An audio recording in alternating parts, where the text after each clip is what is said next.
Welcome in to this Top 5 Tuesday here on Main Street Sports Today, presented by the Tennessee Orthopedic Alliance of Columbia. That's Calvin White. I'm David Wilson, coming to you from our respective homes here in the Mid-State. For the next 2 hours, we talk local, regional, and national sports topics, and we're glad to do it. Calvin, it's a beautiful afternoon. It feels like fall outside, no jacket needed. I believe we're in the 60s. The sun is shining. People up and down my neighborhood are cutting the grass maybe one last time for the year. So it's a pretty day. It's been a couple chilly days last week that had me bundled up. So I was happy to see some sunshine this afternoon and see some warm weather at least roll through the mid-state for at least one more day. Yeah, it feels good outside. It's cooled down over the last couple weeks. We've kind of gotten a little reset ever since volleyball and girls soccer ended over the last couple of weeks, and now we're gearing up for the start of the football playoffs this week. Yeah, absolutely. We're going to have some notes on that as well. We're going to enjoy the good weather while it's here because there have been some changes. Obviously, there's been some projected and forecasted severe weather coming through at least the mid-state on Friday night that has had some high school football games get pushed up until Thursday. So be on alert from that from our Main Street media colleagues and our social media channels. I know for a fact, obviously, looking at Blaine Keller's feed this afternoon, that Station Camp in Centennial has been moved to Thursday. Good Pasture and CAK, I saw an email on that as well, has been moved to Thursday as well. For me, for those that are listening from my area in Wilson County, no Wilson County contests have been moved at this point. It was announced that Riverdale and Lebanon will be the Friday TV 30 game of the week for Friday Night Rivals. Tipton Rosemark and Friendship Christian are in conversations, though, for Friday, potentially moving their game to Thursday. So we will stay on alert for that. We got a jam-packed show for you today, and we're really excited about it. It's Top 5 Tuesday in the final segment of the show. Calvin and I, as we mentioned, TSSAA playoffs start this weekend across the state of Tennessee. We will give you our top 5 matchups that we're excited about, regardless of classifications. Interested and really excited to see what is on Calvin's list. Did he go for matchups or did he go for storylines? We will see.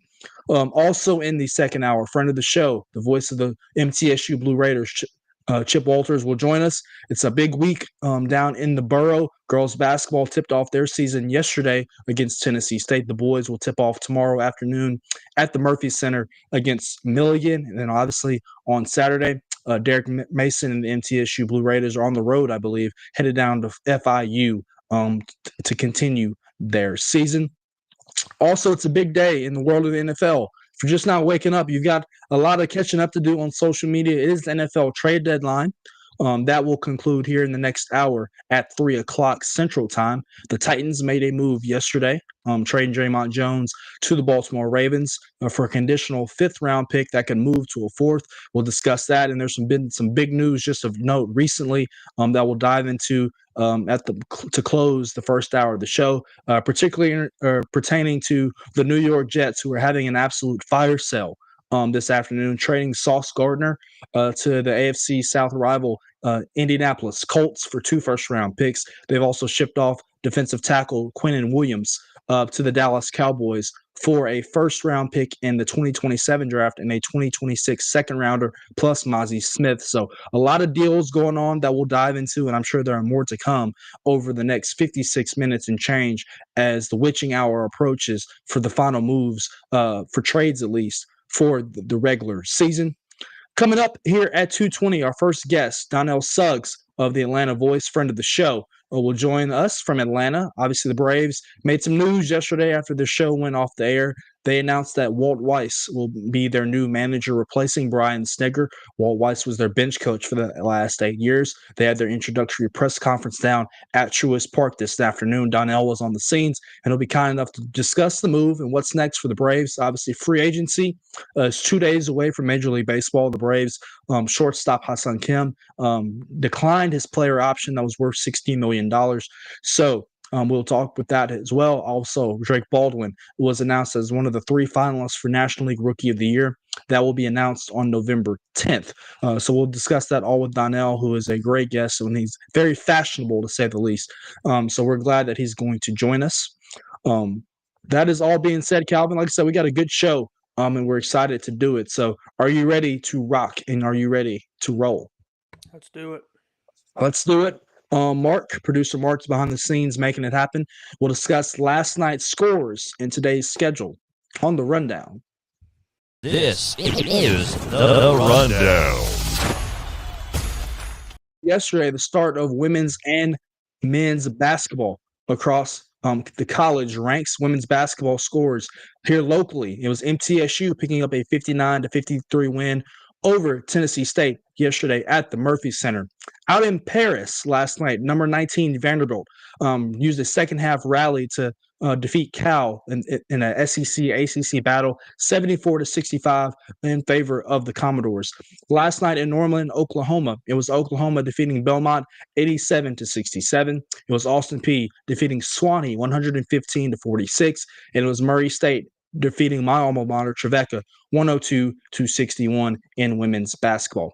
In men's basketball, it was Tennessee defeating Mercer out in Knoxville by a final score of 76-61. It was Belmont defeating Air Force 79-63. It was Tennessee State all over Fisk 101-50. In the game Calvin was at last night, we'll get his news and notes from the Hawkeyes nest, or the Crow's nest, excuse me, at Memorial Gym last night. It was Vanderbilt all over Lipscomb, 105-61 in the second year of Mark Byington's tenure, and the first of Kevin Carroll over there at Lipscomb.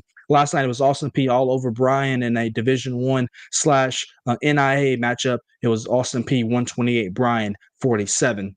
In the NBA last night, it was the Detroit Pistons defeating the Memphis Grizzlies 114-106. In the National Football League, it was an upset in Monday Night Football down at Jerry World as the Arizona Cardinals defeat the Dallas Cowboys 27-17. And last night in the NHL in overtime, it was the Vancouver Canucks defeating the Nashville Predators 5-4. That was your final down at Bridgestone Arena. Tonight's women's basketball schedule: Tennessee is at NC State. Tip-off for that one is at 3 p.m. on ESPN2. Lipscomb is at Indiana at 6 p.m. Johnson is at Cumberland at 5:30. And Oakwood is at UT Southern. Tip-off at 6 p.m. On the men's side, Welch College is at Cumberland at 7:30. Oakwood is at UT Southern at 8 p.m. And in the NHL, the Preds travel to Minnesota to take on the Wild. Puck drop for that is 7 p.m. That'll do it. Those are your scores. That was your schedule. That concludes today's rundown.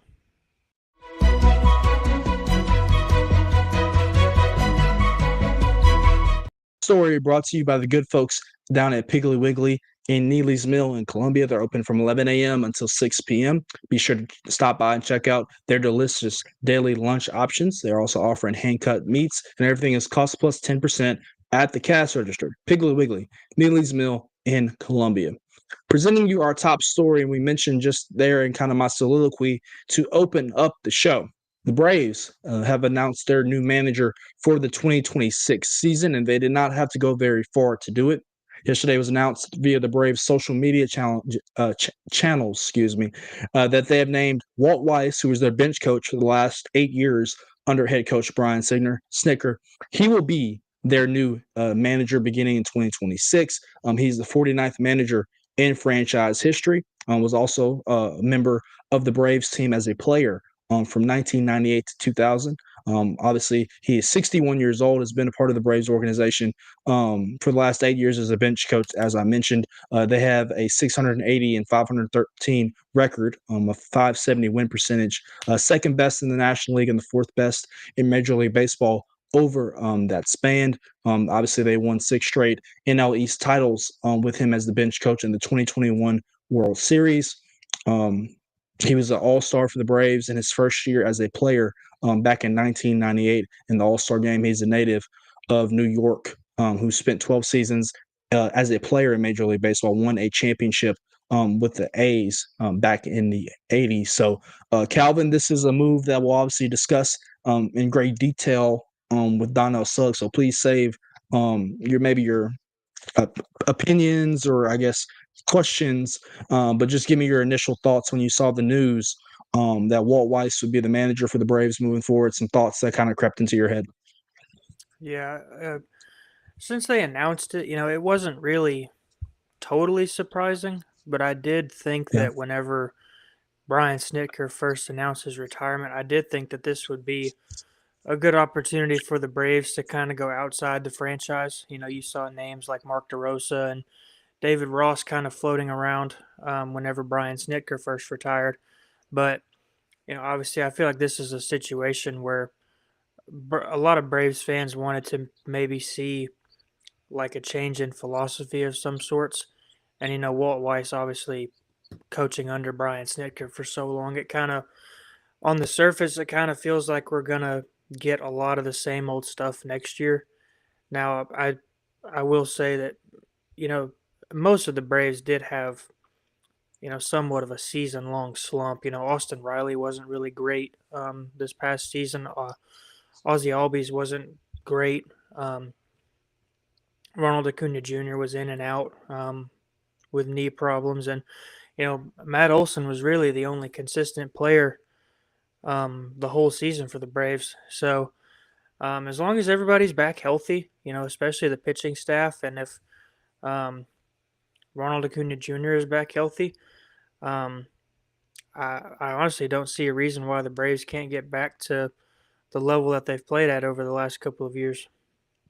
Yeah, absolutely. So once again, for those of you just tuning in, Donnell Suggs of the Atlanta Voice will be kind enough to join us here in the next segment very shortly.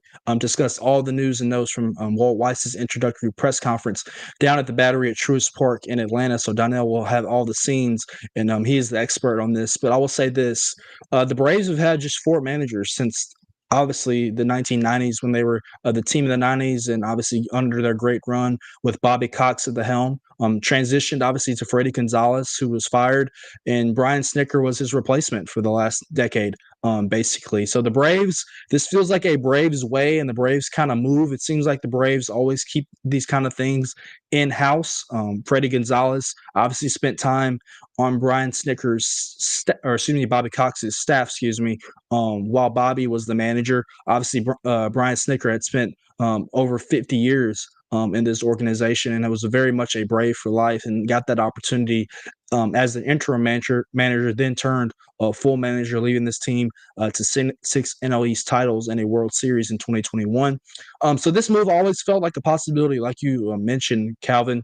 With that being said, I think Donnell is going to have some insight on this for as well. It's going to be one of the first questions I asked him is, it feels like over the last year, with Brian Snitker entering the final year of his contract, it seems like they've just been kind of misaligned in a sense of what the plan was. It seems like if this was the move that they had in their mind from the get go, that they would announce Walt Weiss is moving into the manager's seat right when Snit either retired or was informed that he was going to not return as manager. That seemed like a logical move. That did not happen.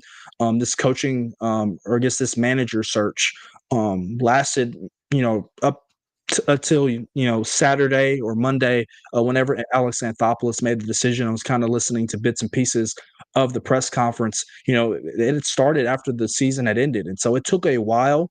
And there was a thought, looking at the Braves beat reporters, including Donnell and Mark Bowman and David O'Brien of The Athletic, that the Braves are looking at potentially hiring somebody, as you mentioned, from outside the organization, whether that was Danny Lehman with the Dodgers, with George Lombard from the Tigers, or Ryan Flaherty, former Brave, who was the bench coach for Craig Counsell up in Chicago for the Cubs, that the Braves might finally step outside of that organizational structure. John Gibbons was mentioned as well, who served with Carlos Mendoza up in New York on his staff.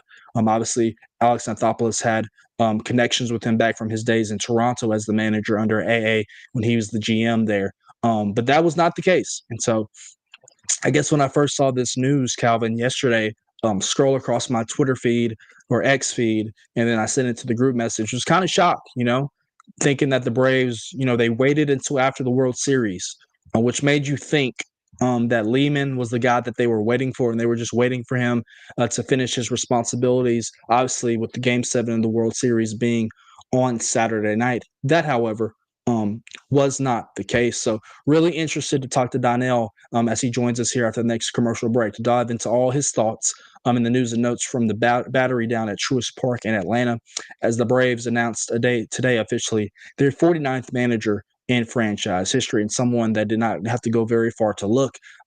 Bench coach Walt Weiss, who spent the last 8 years in the dugout with Brian Snicker, once again will now be filling out the lineup card for 2026 and hopefully beyond. All right, once again, we have a really good show for you guys. We're glad that you're joining us here on Top 5 Tuesday here on Main Street Sports Today, presented by the Tennessee Orthopedic Alliance of Columbia. Once again, Chip Walters will be joining us at 3:20 in that second hour to all things news and notes from MTSU. Coming up at the bottom half of this hour, it's NFL trade deadline, which is rapidly approaching. Got some fast-moving trades and some things going on, so we'll keep you up to tune with that. But coming up next, once again, is DONNELL SUGGS of the Atlanta Voice. Going to break down the Braves' latest move, rather, and announcing that Walt Weiss is their new manager. Also, MLB free agency starts on Thursday. We'll get his thoughts on that. Ha-Seong Kim of the Braves, the shortstop, declined his player option a couple days ago. They also have some big decisions on Ozzie Albies and etc. And moving forward, what are they going to do? We'll also talk about Drake Baldwin's case for National League Rookie of the Year. He's one of 3 finalists named, and that will be announced on November 10th. DONNELL SUGGS and On Deck Circle coming up here on Main Street Sports Today. So we hope you stick with us.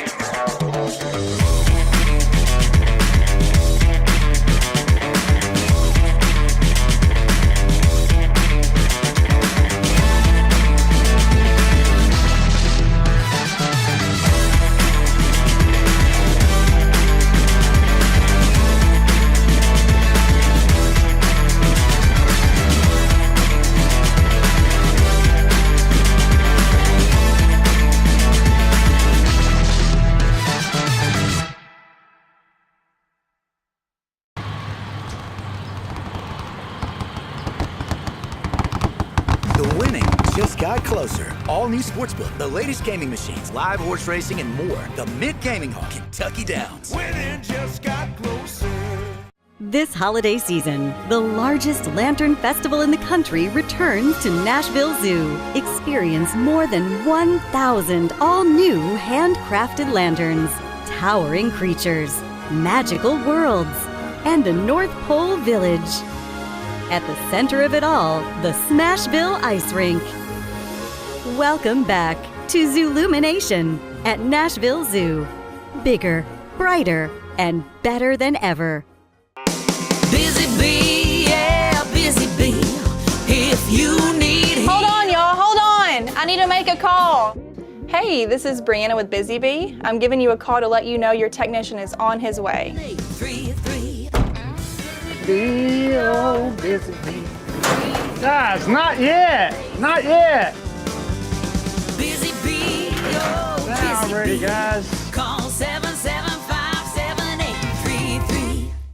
Custom Stone Handlers supplies over 600 distributors and suppliers with quality stone products. Along with Riverstone, we produce and distribute over 100 building, landscape, and other bulk products. Our goal is to provide quality products, service, and partnerships to ensure our customers' success. We firmly believe the measure of any person or company is how you treat other people and customers. Give them a call at 931-490-4990 or visit CustomStoneHandlers.com.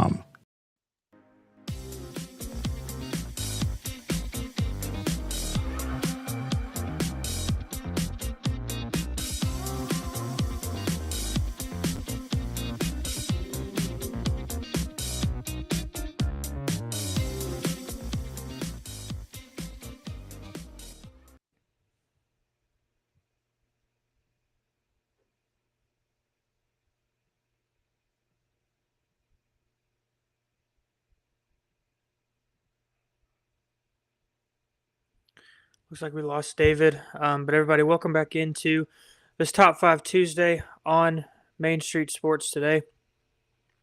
We're going to dive into all things Braves here with DONNELL SUGGS from the Atlanta Voice here in just a moment when he joins us. Like David and I just talked about in the top story, Braves hired Walt Weiss as their new manager to replace Brian Snitker. Walt Weiss served as the Braves bench coach for the last 8 seasons. We're going to talk with Donnell about things that the Braves need to look at in the offseason. David mentioned a moment ago, Ha-Sung Kim declined his player option for the 2026 season.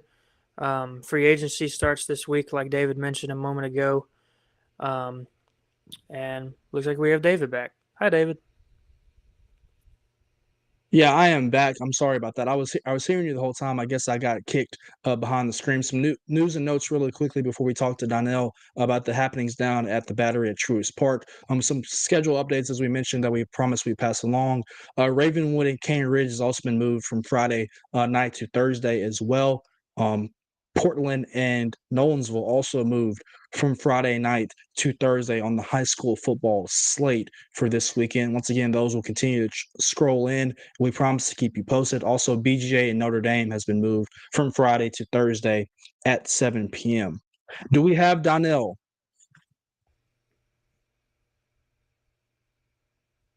I think we're still waiting on Donnell here, who's joining us from down in Atlanta. Once again, the Braves have named Walt Weiss their new manager. He will become the 49th manager in franchise history. That announcement was made yesterday, just after Wade and Maurice closed the show on Monday.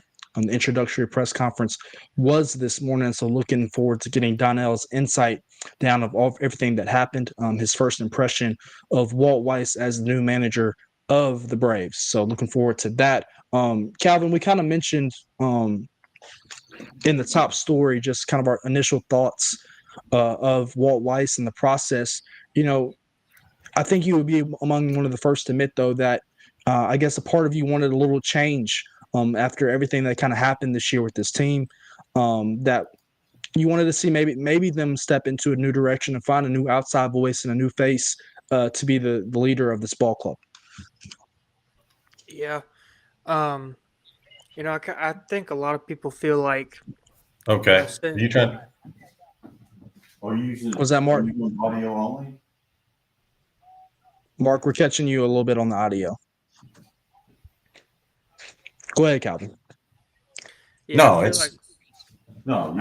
I feel like a lot of people think that since Walt Weiss served under Brian Snitker for so long, you're kind of hiring somebody that's cut from the same. Mark, can you mute your mic? Yeah, I have to just make sure if you're going audio only, because I couldn't see you. Mark's having a phone call in the background.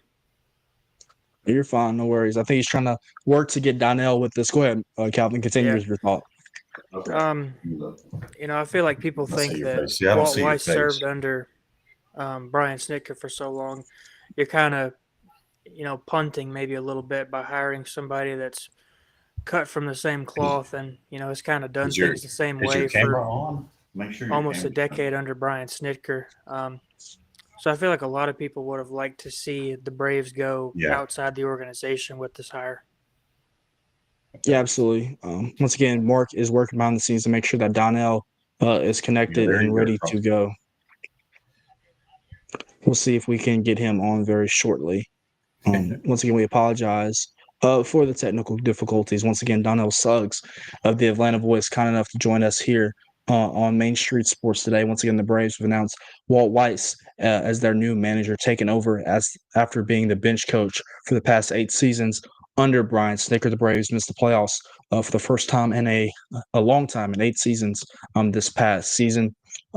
Obviously, it was announced several days after the season concluded that Brian Snitker would not return to the Braves dugout this upcoming season, and that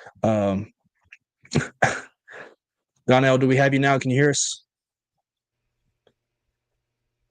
I cannot hear you. You might have yourself muted. We're working once again to get Donnell, who looks like he's en route to join us and talk to us a little bit. So we'll wait patiently on him.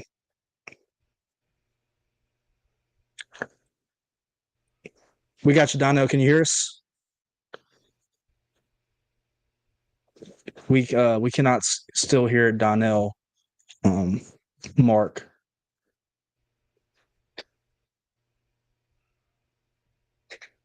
Okay, let me call him. Okay.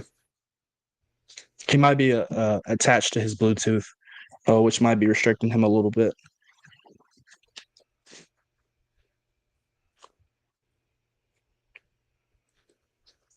Calvin, sorry, really quickly. Obviously, we mentioned the other outside candidates outside the organization. You mentioned in top story that you're kind of looking forward to them potentially interviewing David Ross and Mark DeRosa. Obviously, Alex Anthopoulos did not go into depth about what candidates he did or did not interview from Braves. Beat reporters that have been on the scene and kind of tracking this, we did kind of realize that or find out that DeRosa, in particularly, who spent time as a player in Atlanta with the Braves, and David Ross, who spent time as a player as well, plus in addition to 4 seasons with the Chicago Cubs as their manager, they were not, I guess, rumored or candidates that got interviews. So maybe your thoughts on the Braves deciding not to go that route and to interview David Ross and Mark DeRosa. Yeah, I never thought that Mark DeRosa would get much of a shot. I thought David Ross would get more of a shot than anybody. Mm-hmm. But Donnell might know. It looks like we have Donnell now. Yeah, and Donnell, guys, do we I have you? apologize. Yeah, I No. apologize for the hold up, man. I suck at anything that has to do with any technology at all. No, you're fine, brother. We appreciate you taking the time. Obviously, a busy afternoon. Obviously, you were on the scene this morning / this afternoon at Truist Park at the Battery, where the Braves announced Walt Weiss as their 49th manager in franchise history. Donnell, obviously, some news that kind of took Braves country by a little bit of shock, maybe considering just the time frame that it took, and it seemed obviously that was kind of an in-house candidate. Just give us your initial thoughts when you heard the news that Walt Weiss would be the manager. Some things that came to your mind. Well, for one thing, I'm sure you guys know this and everybody else does. Alex Anthopoulos is like the greatest keeper of any secret ever in the history of secrets. So this was not a thing that got leaked. We all kind of had an idea that it was going to be a safe bet because that's what the Braves do. Just check out their last 4 managers. Everyone's had familiarity with the club. So the Weiss thing didn't surprise me. The timing did, because if you're going to go with Walt Weiss, we could have did this 3 weeks ago. We could have did it at the start of the playoffs. We could have did it at the end of the season. So the timing was weird. Why so long for somebody that was already in the house? But it wasn't a crazy pick because, again, that's what the Braves do. They don't spend a ton of money. They weren't going to go. A lot of people were asking about this. They weren't going to go out and spend a ton of money on a manager. Braves have never done that. And for the most part, they're going to pick someone that understood the club and that when everybody comes back healthy, knows how to talk to the players that's already in the locker room, already in the clubhouse. Yeah, Donnell, you kind of mentioned the next point that I was going to make, the next question I was going to ask. It seems like just over the last year, it's been kind of messy. You know, they did not let Snit know, or there was not a plan, rather, whether he was going to retire or where he was going to stay. We're kind of playing that waiting game, throughout parts of the end of the regular season. Snit said he would like to return as manager. Then ultimately, he decides that he's going to step away and take a front office role. It seems like it's just been very kind of messy, to say the least, of not everybody being on the same page, per se. When it comes to that manager spot and what the plan was moving forward. Again, AA is so good at keeping secrets. He even keeps secrets from the people that work with him. Like, everyone thought Snit was going to come back for one more year with a really healthy team. And the next year, he's retiring. And I'm telling you, we all had to race to that press conference. Like, no one knew it was going to even happen. I was there at the end of the season on that Sunday, and we had no indication. And poof, it was like, oh yeah, Monday we're having a press conference. I believe it was on a Tuesday, actually. It was like, what? So they do a good job of not letting things out the out the hat. But it's a really weird way to run things. It's almost like even if you are a part of the franchise, you're still out of the know, which is weird. But I'm not surprised at all that Walt Weiss got the gig. It's such a Braves move. Go ahead, Calvin. Donnell, obviously Bobby Cox managed the Braves for, 25 years, was a really good manager. Mm-hmm. But these last 2 hires with, Freddie Gonzalez and Brian Snitker, Brian Snitker obviously worked out, won a bunch of games, bunch of division titles, won a World Series. But, what do you think is kind of the Braves' philosophy in not going outside the organization to look at a potential outsider to be the manager of the team? Walt Weiss said something very interesting in his initial comments during the press conference. He said, last year was a bad year for this franchise, terrible year for this franchise. But during the 8 years that he has been on a bench coach with the Braves, he said, outside of the Dodgers, anyone else in baseball would have loved to have had those last 8 years where you're playing for pennants all the time, and there's a World Series mixed in. Your team's well over 500. The building is packed. You got great players. So he's like, it's just a Braves thing. People want things to shape up and change, but you guys understand this is a winning franchise, one of the best in baseball on a regular basis. So yeah, this is odd about why they hired Walt Weiss took so long. And yeah, it's kind of secretive, which is a little weird. But why would you change something or fix something rather that isn't broken? The Braves over the last 8 years for Walt Weiss, or over the last 35 years, have been nothing but a winning franchise. Yes, there's only 2 World Series in that span, but I can name 20 franchises that don't have 2 at all. I'm a lifelong Met fan. We've got 2. One before I was born, and the other one when I was 8. I'm 47. So I take the Braves run at any particular decade after 92 over any decade that my team's had. And most fans that are at least slightly intelligent would do the same. So he's saying we're not gonna fix anything. There's nothing broken, and I totally get that. I do. You know, Donnell, there was a lot of thought process in the fan base's eyes, and maybe a few beat reporters as well, that the wait through the World Series, maybe waiting for Danny Lehman, who's the bench coach for Dave Roberts, for the Dodgers, also George Lombard, and Ryan Flaherty, or some other, I guess, outward candidates that were mentioned. I know you probably did some digging on those guys. Maybe why the Braves chose not to go that path. You mentioned why Walt Weiss, but maybe why not those guys? That wasn't my question today, but that was other people's questions. And again, Alex Anthopoulos did a great job of saying, listen, I'm not gonna let you guys know how many people we had on our watch list. I'm not gonna let you guys know how many people we interviewed. That might not ever come out, how many people he got the job over. Just know we did our due diligence, and we think Walt is the right guy. And it's hard to argue that he's not. He's been with the franchise for 8 years. He played pro ball. He's been in baseball for 35 years. He's going to turn 63 soon.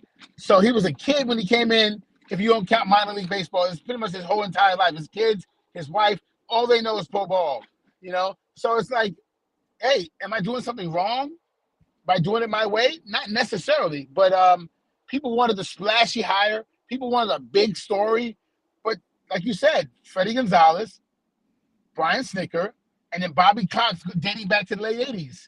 There are no big stories in regards to managers in Braves history. You're not going to get one. You're just not going to. This franchise is not one of those. They're not. Yeah, you want that, go to the Mets where you hire new managers every other year. Go to the Braves. Donnell, you mentioned, obviously, it was, and AA mentioned this as well during his press conference. It was kind of an urgency now to make this decision with free agency looming. It starts on Thursday, and obviously the Braves are going to have some key decisions to make about their roster moving forward. Obviously, they have some decisions to make on player options. Ozzie Albies is one of note. Ha-Seong Kim declined his player option earlier this week for a $16 million contract. Obviously, it's a good move for him. Obviously, he has an agent in Scott Boras who's going to help him get paid. Obviously, shortstop is going to be a position, obviously, of need for the Braves. I know Braves fans do not want another Nick Allen situation per se. Give us your thoughts on the shortstop market and where the Braves potentially can go. And Walt Weiss is a former shortstop, a World Series winning shortstop, and a Rookie of the Year with the Oakland A's. So he understands the position as well as almost anybody. He knows how important that is to have that position. Ha-Seong Kim not taking that option, it's smart for him in the long run, but that means he won't be a Brave. They're not going to give this guy a long-term contract. He's not going to get it. So here we go, going back into spring training with a big question mark at a very important position. Not only defensively, which, by the way, Nick Allen, very few are as good defensively, but that was a big hole in the lineup. And when Michael Harris II was struggling, you had 2 to 3 guys in the line that couldn't get a hit for the Braves for a month and a half. So that position has got to be better. So free agency is going to definitely call for a shortstop, for sure. If everybody comes back healthy, the Braves might not even sign a pitcher, a starter rather. That's how much talent they have up front of that bullpen. So yeah, shortstop's got to be a major. There were games, guys, where you can feel the energy leave the building when you had two runners on or whatever, or God forbid bases loaded, and that shortstop slot came up. It was like, oh, you just knew you weren't going to get anything out of it. So they've got to address that. They have to. That'll be the next thing I talk to Weiss about. I definitely want to talk to him about that particular position since he knows it so well. Donnell, you mentioned it, but starting pitching was another, route I wanted to go next. The Braves obviously had a ton of injuries to starting pitching this year, with Chris Sale, Ronaldo Lopez, AJ Smith-Shawver. Do you think that, that's just a scenario where they just kind of, rehab and hope everybody comes back healthy instead of going and getting a pitcher in free agency? For a franchise that does not like to spend money, that is the hope. That these young men, they get Spencer Strider as well, get healthy, heal on their own, and when your spring training comes around, you have a tough decision to make because you got like 7 potential starters, and you got to whittle it down to 5. That's the hope. The hope is everyone's healthy, no spring ball, no playing anywhere else, just get healthy, and then let's go into spring training with all these young arms. AJ Smith-Shawver's lights out when that kid is healthy. Again, he wasn't. There's a lot of – the Braves have more pitching talent than anyone in Major League Baseball if they are healthy, but that's the difference. That's the difference between them and the Dodgers. Dodgers starting pitcher was healthy.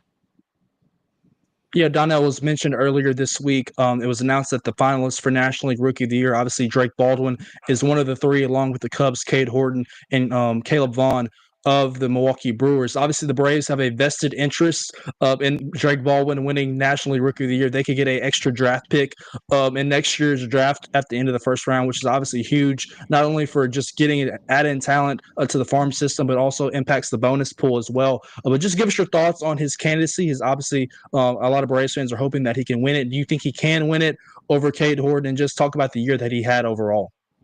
Drake Baldwin was actually at the press conference today. I thought that was really cool that Jurickson Profar, Drake Baldwin, a couple other guys came in and sat in there when they obviously don't need to do that. So that was really cool. So they've been working out or whatever at the facility, and they kind of came in to visit and show love to Walt Weiss, who of course they know. So I thought that was cool. Drake Baldwin wasn't just a key player on this team. He was one of the 5 better players on the team this year. I feel like he's Rookie of the Year, if you ask me, because to play catcher and to be extremely good on the offense at the same time is a very hard thing to do. Kyle Riley showed that. Who, by the way, should be AL MVP. You didn't ask me, but I'm just thinking he should be. It's very hard to play catcher and do what Drake Baldwin did for this team, which is come up clutch a lot of times, big home runs, big game-winning hits.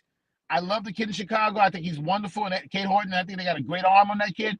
But you can't tell me someone playing every 5 days and 6 days is more important than the guy that's playing behind the plate. And in the beginning of his rookie year, he had to share time. So he was behind the plate one game and then not, and then back and forth, and yet still kept his head and was one of the more clutch hitters on this team.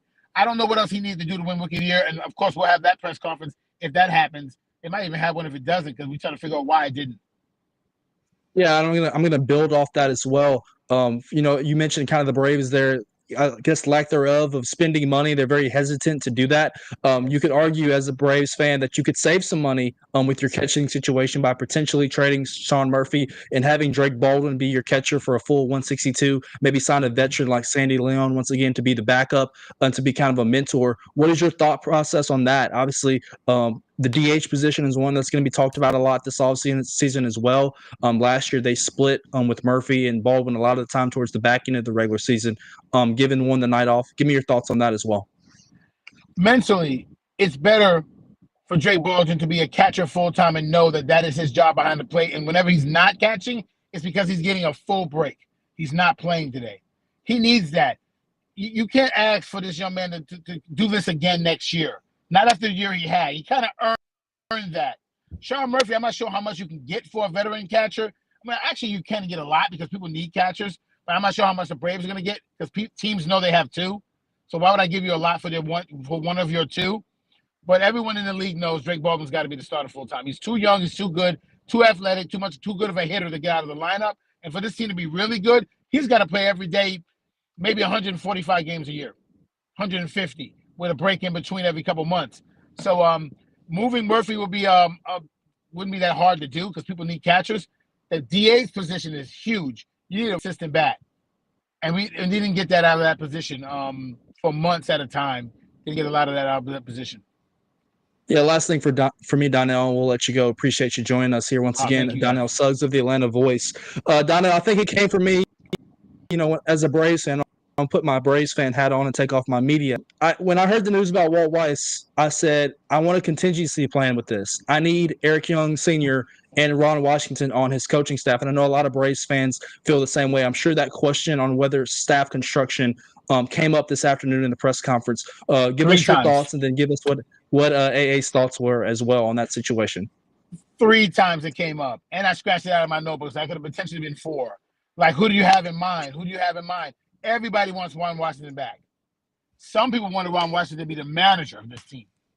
That wouldn't have been a good deal. If you had some heart issues and some health issues, you just don't want to throw a guy right back out there.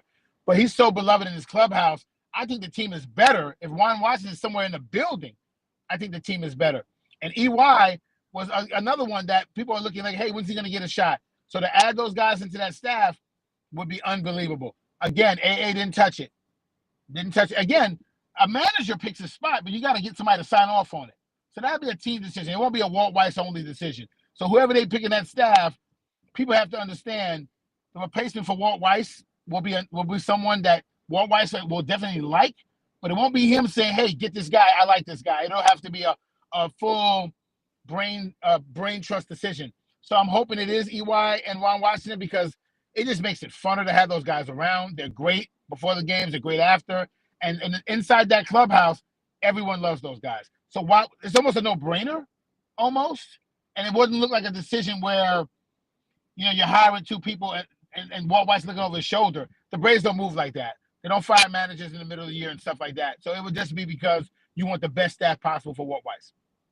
Yeah, and Donnell, kind of building off that, just looking through the TV screen this past season, it seems like the Braves lack some energy sometimes at points of the year, and it seems like Ron Washington and EY particularly kind of brought that vibe and that life to that clubhouse that was kind of missing the last couple of years when they went out to be with the Angels out in Anaheim. They were players, coaches. They were guys who played the game or lifers. EY is so much a lifer, his own son played ball in the major leagues. Like, they're lifers, and guys got that. When Ron Washington told you something about something you did, you didn't not to say they questioned Snit, of course. Not to say they were. You really can't question Walt Weiss. He played the game at a high level. But that being said, when Ron Washington told you that, it was like your dad or your grandfather telling you. You took that as wisdom, not just as a correction. It really does matter. 162-game marathon, you need guys in that clubhouse to say, hey, man, you're 0 for 4 again. So what? So what? We'll get him again tomorrow. And I'm not saying Snit didn't do that because he did. But his way of doing it was totally different from Ron Washington's way. And Walt Weiss feels more along the side of former player Ron Washington style. EY was super quiet. He was more of a quiet leader. I think Walt Weiss and Ron Washington will be an unbelievable combo. Unbelievable. And good for the franchise. Yeah, absolutely. That is Donnell Suggs, the Atlanta Voice. You can follow him on Twitter or X, whatever moniker we used to call it now, at SUGGS. He will be in the clubhouse and covering all the free agency action that is soon to be upon us. Hopefully, he will be covering a Rookie of the Year press conference as well for Drake Baldwin. I hope so. The kid deserves Once again, that will be on November 10th when that is decided. Once again, free agency starts on Thursday, November 6th. Donnell, we appreciate you working through us and bear with us. We hope you have the good rest of the week. We'll talk to you soon. I appreciate y'all. Thank you, guys. Thanks for always having me on. I appreciate y'all. Yes, sir. Coming up here after the commercial break here at Sports Today, presented by the Tennessee Orthopedic Alliance of Columbia. The NFL trade deadline is now 15 minutes away. We got some trades that break down some big news. The gridiron, obviously the Jets have sipped away not only one but two Pro Bowl level talents. We'll break that down next here on Main Street Sports Today, so stick with us.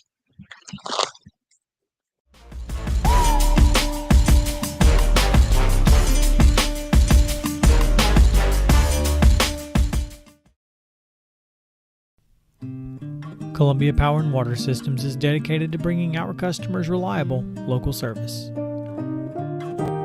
Whether you're turning on a light switch, your faucet, or streaming on TV, our dedicated team members from here in Murray County work every day to keep you on. If you need us, call us 931-388-4833 or visit cpws.com. CPWS, local service, local support.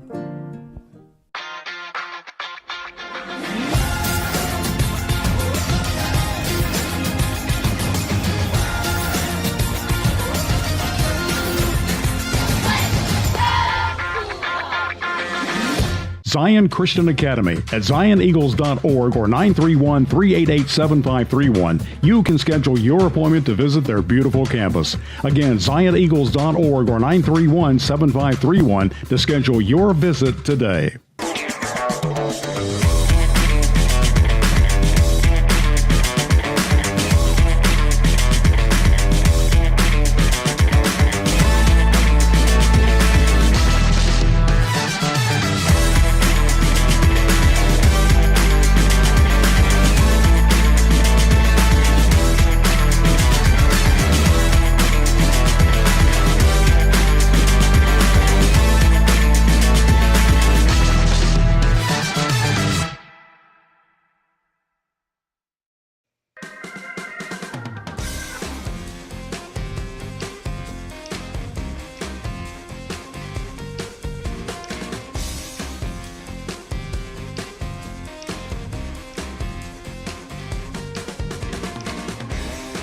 Welcome back in. It is Main Street Sports Today here.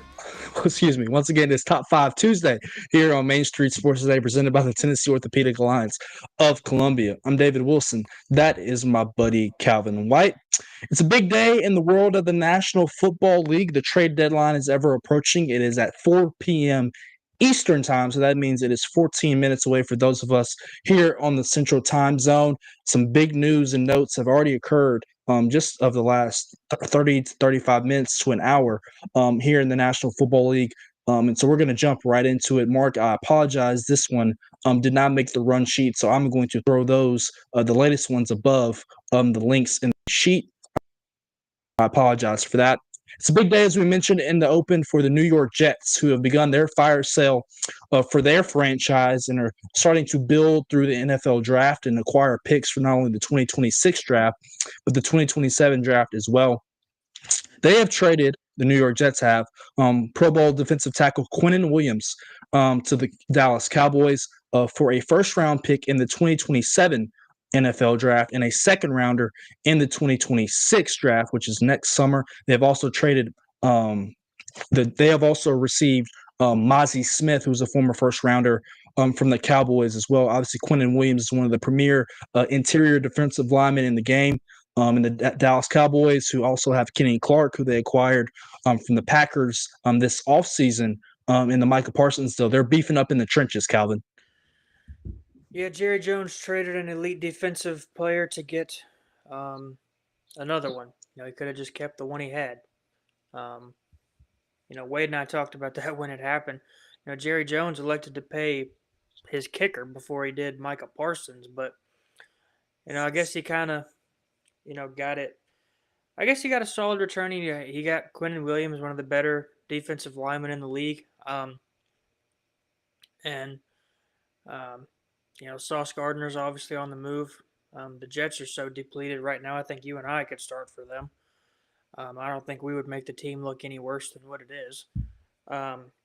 But the Jets were, that they are and have been one of the worst teams in the league, and obviously they're offloading every tradable asset they have to try and build that roster back up and get draft picks. And I would almost guarantee that people here in Nashville were kind of wishing the Titans were doing the same right now, but I'm not sure the Titans have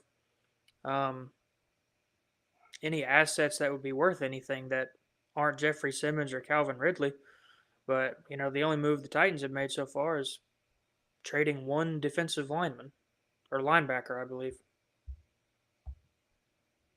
I mean, trade that the Jets received back for Quinnen Williams would be a similar comp to what the Titans could get for Jeffrey Simmons. And really quickly, as I mentioned, the Jets trying to build through the draft. You mentioned, and I guess we can go ahead and break this news as well, Mark, if you have a picture. They have traded Sauce Gardner as well earlier before Quinnen Williams to the Indianapolis Colts for 2 future first-round picks.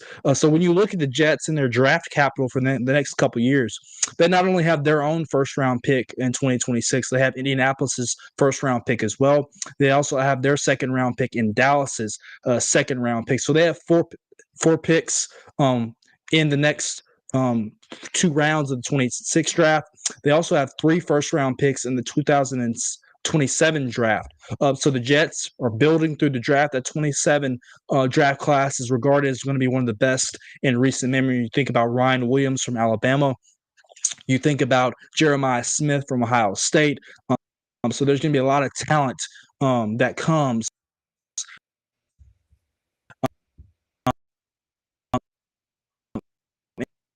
in that draft class. The Jets that have gone on. Shaheed, he has been traded to add to the arsenal that goes along with Sam Darnold and the crew. Seattle obviously off to a really good start this season. They defeated Washington this past Sunday on Sunday Night Football. They now have a weapon that they can add to their core. Shaheed was traded for a 4th-round pick and a 5th-round pick as well. He has 44 catches on the season for 499 yards and 2 touchdowns in 9 games. He reunites with offensive coordinator Clint Kubiak, obviously the son of Gary Kubiak, who used to be the head coach for the Houston Texans.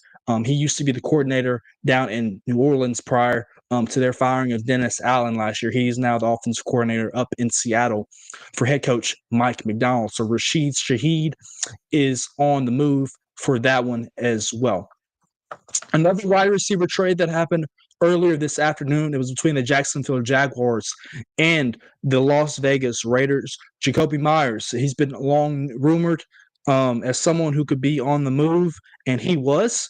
The Jaguars and Raiders played each other in Vegas this past weekend, played to an overtime finish where the Jaguars won by a single point. He will now be a new weapon for Trevor Lawrence. In addition to Brian Thomas Jr., obviously the Jaguars lost Travis Hunter to IR.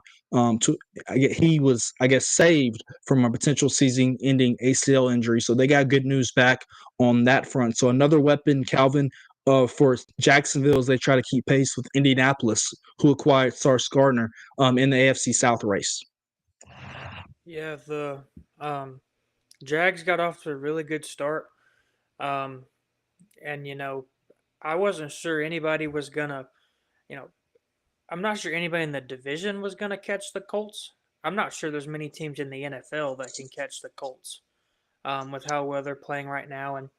And they just added one of the better defensive players in the league, regardless of position, in Sauce Gardner, even though they gave up 2 first-round picks. But I feel like that's a deal you can't pass on to get one of the better defensive players in the league. And the Colts are, just adding to what was already a really good roster with a really good offensive line. Jonathan Taylor's playing at an offensive player of the year level. Daniel Jones is playing really well. And, the Colts are, even though the Jags are only 2 games back, I don't feel like anybody in the division is going to catch the Colts as long as the Colts stay healthy.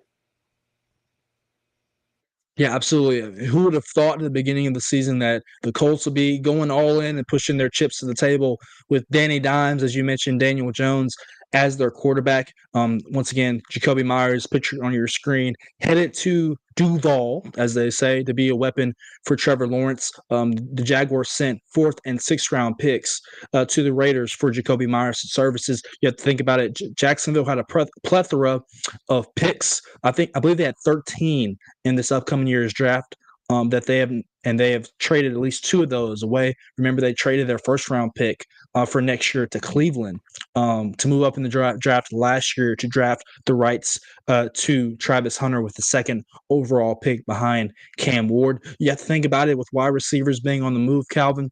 Maybe the Titans potentially try to shop and trade the contract of Calvin Ridley. That is something to note as well. You did mention that the Titans did make a trade yesterday. They traded Tremont Jones to the Baltimore Ravens for a conditional 5th round pick that can turn into a 4th round pick.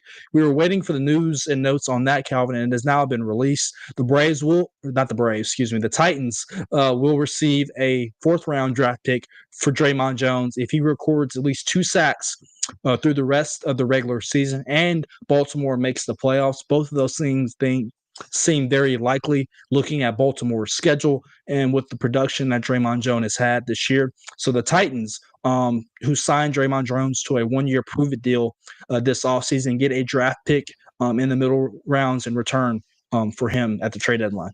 Yeah, the only way for teams like the Titans to get any better are to, build it through the draft. Even though the organization hasn't proven over the last couple of years that they can draft players that can actually produce and stay with the team. I heard somebody say the other day that there's now, if the Titans were to trade tight end Chig Okonkwo, there would be no players from the 2020, 2021, or 2022 drafts still with the Titans. And, the only way to rebuild the roster is through the draft. You're not going to go out and, teams aren't going to let good players get away in free agency. So the only way to rebuild the roster is through the draft, even though the organization hasn't proven that they can do that very well over the last couple of years. Yeah, absolutely. Really quickly as we're closed up against the 3 o'clock hour and the commercial break, we mentioned that the Cowboys add some beef to the interior of their defensive line, trading for Quinnen Williams, the former All-Pro, for the New York Jets. They also made a trade this morning as well, acquiring Logan Wilson for a 7th-round pick from the Cincinnati Bengals. Obviously, this is a Dallas Cowboys defense that has been much maligned this season. They've been giving up the most points other than the Cincinnati Bengals all season long. So it's kind of Jekyll and Hyde with the Cowboys, Calvin. Their offense, other than last night, has been on a world-beating pace with CeeDee Lamb, with Dak Prescott and Javonte Williams. But their defense has given up so many points, particularly with the issues being in the secondary and at the linebacker level. So they tried to add a former really good player who made a run to the Super Bowl with Cincinnati at the middle level of their defense. Yeah, Dallas has got a really good offense. An offense that even if the defense was just a little bit good, the offense could, carry the Cowboys to some wins. But the Cowboys are sitting there right now with a losing record just because they give up a billion points. But hopefully with the addition of Quinnen Williams and Logan Wilson, that can kind of help them out a little bit on that side of the ball. If they can just get into the playoffs somehow and, just get their defense a little bit better, I feel like their offense will be able to help them not necessarily make a run, but at least win a game or two.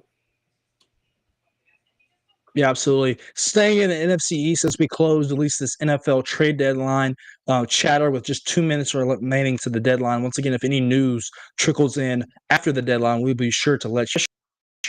Today, the Philadelphia Eagles added some more, you could say, to their pass rushing unit and their defensive end room. They traded for Ed rusher Jalen Phillips from the Miami Dolphins for a 2026 third-round pick. He is and this moves after Miami let go of their general manager, Chris Greer. Phillips had 25 tackles and 3 sacks in 9 games for Miami. Only played in 4 games last year prior to tearing his ACL. Obviously, Philadelphia has been looking for some pass rush help. They brought back Brandon Graham, who retired at the end of last season, to kind of add some beef to that. They were on bye this week. Also, Philadelphia made a trade earlier in the week.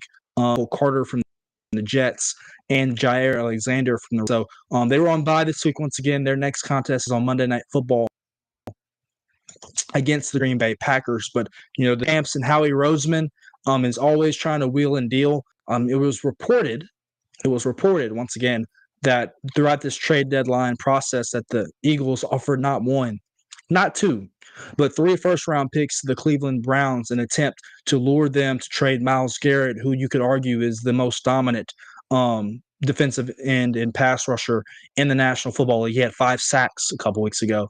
To try to lure him to the link and to be a pass rusher for the Eagles. That did not happen, and they pivoted to Jalen Phillips. Yeah, the Eagles have kind of become the evil empire of the NFL over the last couple of years. With all the tush push stuff and being as successful as they are. I feel like if the Eagles would have gotten Myles Garrett, that would have been just another feather in their cap in terms of getting back into the playoffs and putting together another dominant run. But Myles Garrett, it's kind of a situation where last year he talked about how unhappy he was in Cleveland and how he wanted to win games, and then the Browns backed up the Brinks truck for him, and he decided to stay, and now suddenly he's unhappy again because the Browns are terrible. But I don't remember what exactly the terms of his contract are, but I wouldn't imagine that Myles Garrett is in Cleveland much longer. We will see. Obviously, they've not been a very functional franchise, obviously not winning, to say the least. So we will see how that goes. Coming up here after the commercial break as we reach the 3 o'clock hour on Main Street Sports Today. We have the grab bag segment, and Chip Walters, our friend, MTSU voice, will be joining us here on Main Street Sports Today, so stick with us.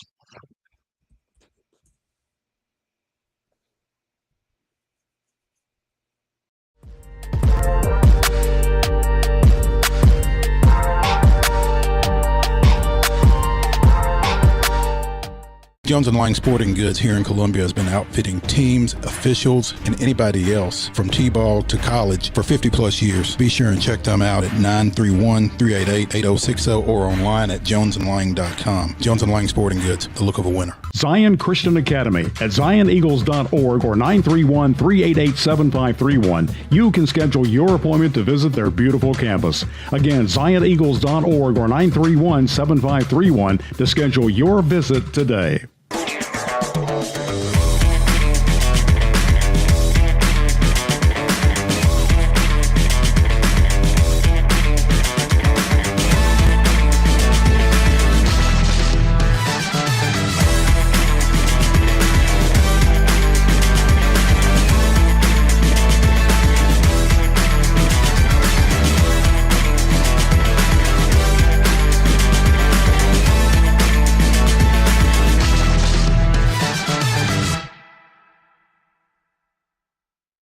Is your internet slowing you down? It's time for an upgrade. Whether you're at home, working from your home office, or at your business, it's time to unleash the speed you need with speeds up to 1 gig at CPWS for as low as $70 a month. Give us a call, 931-375-7777. Local service, local support, CPWS. Piggly Wiggly, located in Neely's Mill Shopping Center, is Columbia's locally owned and operated Cost Plus 10 grocery store dedicated to serving the community with low prices and smiling faces. Piggly Wiggly offers fresh, hand-cut meats daily as well as daily hot plate lunches from their deli counter. You're certain to see smiling faces and a helping hand when you're here at Piggly Wiggly. Come by and check out our fresh produce, high-quality meats, and more. Down home, down the street, we'll see you at the Pig.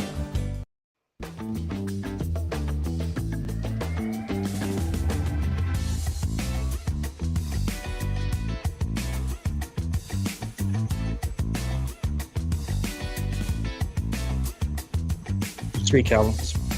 Welcome back into the Top 5 Tuesday here on Main Street Sports Today, presented by the Tennessee Orthopedic Alliance of Columbia. I'm David Wilson. That is Calvin White. It's 3 o'clock on a Tuesday. That means it's time for us to be joined by the voice of the MTSU Blue Raiders, Chip Walters, for his weekly segment. Chip, how you doing on this lovely day in the Mid-State? It is lovely, and I'm doing okay. Had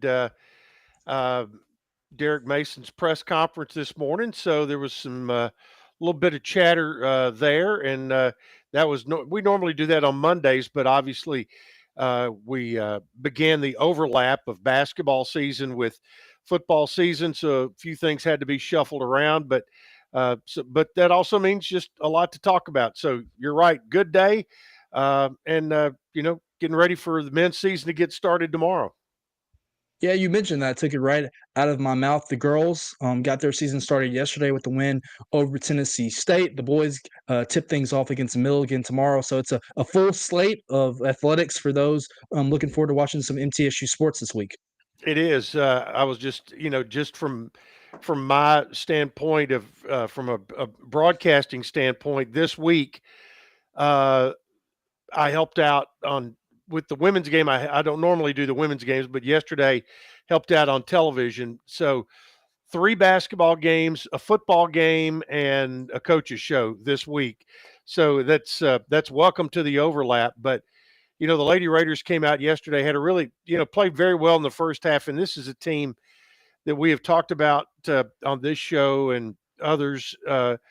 8 freshmen, 9 new players, 0 returning starters from a year ago. And, Coach Insel walked into the postgame press conference after beating Tennessee State by 6, 59-53.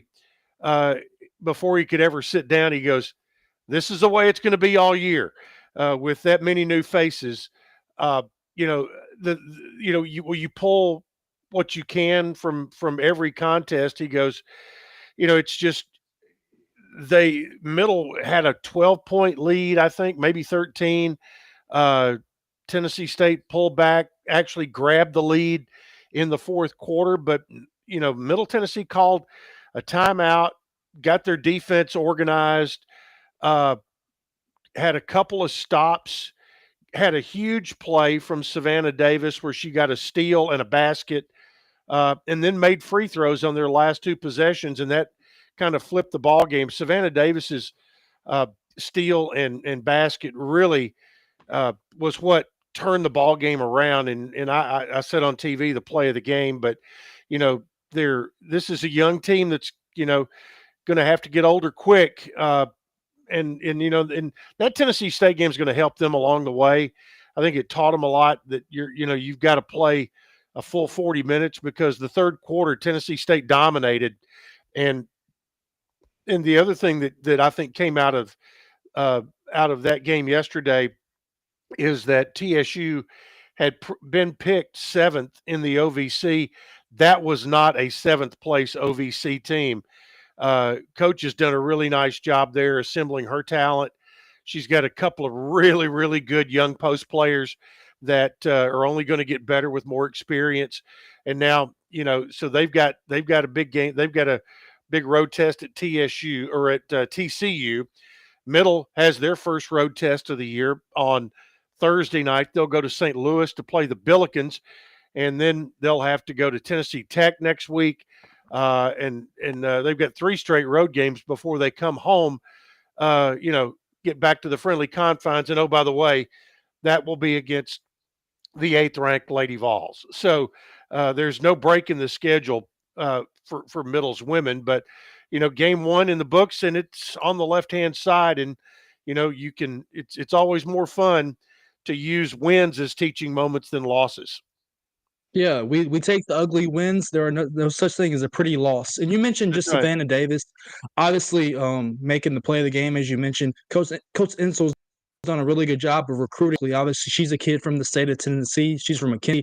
Obviously, Blair Bogus is a freshman from Waynesboro that we know well from the high school area. Obviously, Emily Munson from Blackman right there in Murfreesboro. So he's done a really good job of keeping some talent within the mid-state home and attracting them to the Murphy Center with MTSU. That, and he also has Taiwan, the Canary Islands, and Russia also on the list. So, there was a time when Coach Insel, if you lived over 50 miles from campus, he didn't recruit you, and now the world is his oyster with the international flavor that they've been able to add over the last several years. And you're right, though.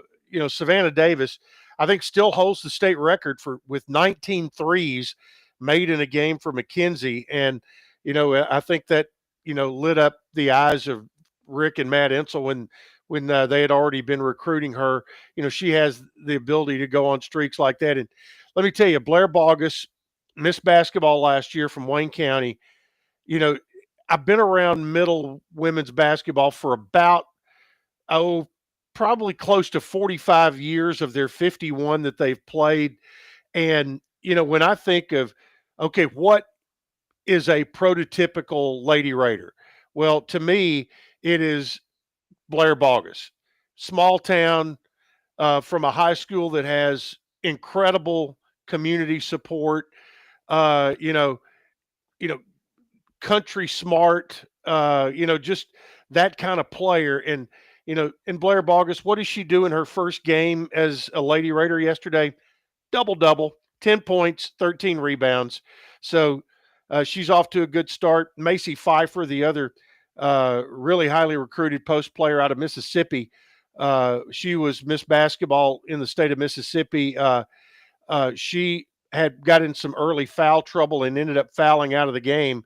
But the ceiling on her is so high, and I think the coaches' mouths water a little bit when they think about the potential of having Blair Bogus and Macy Pfeiffer together for a few years during their college career. Chip, we've over the last a couple of years, we've seen players that come in as freshmen for Rick Insell, and they're able to kind of earn his trust, pretty quickly to where they can play, big chunks of the game. How much better has Savannah Davis gotten to where she can now play 39 minutes in a season opener? Well, I think, in this case, she had no choice to play 39 minutes because I think the expectation level after her freshman year last year was that, okay, I know you're only a sophomore, but you're one of the older players on this roster, and you have the ability to score. And for I don't know how he does it, but you think about what Coach Insell did with, Alicia Clark, Ebony Rowe, Chrissy Givens, basically made them volume scores. And I think you can kind of see the next one in that line right now is Savannah Davis. And I think, he coaches them up to be that and places an expectation on them that they're going to have to score. And for this basketball team to be successful, yesterday they put 59 points on the board, and scoring did not always come easy in yesterday's game, and they're used to scoring 70 to 80 a night. They may have to win some more games 59-53 like they did yesterday, but Savannah has I think she's taken on a role as a leader, and feels like that the expectation of hers to go out and to make plays. And while she is known for offense, what she did defensively yesterday she turned her defense into offense and made like I said, the play of the game at the time, and ended up giving Middle a win. And talking about Elena Contreras, I heard Matt Insell rave about her. Whenever they first signed her out of the portal, played all 40 minutes, but was just 5 for 17. How important is she to what they want to do, to where she can go out there and do that? Shoot 5 for 17 and play the whole game.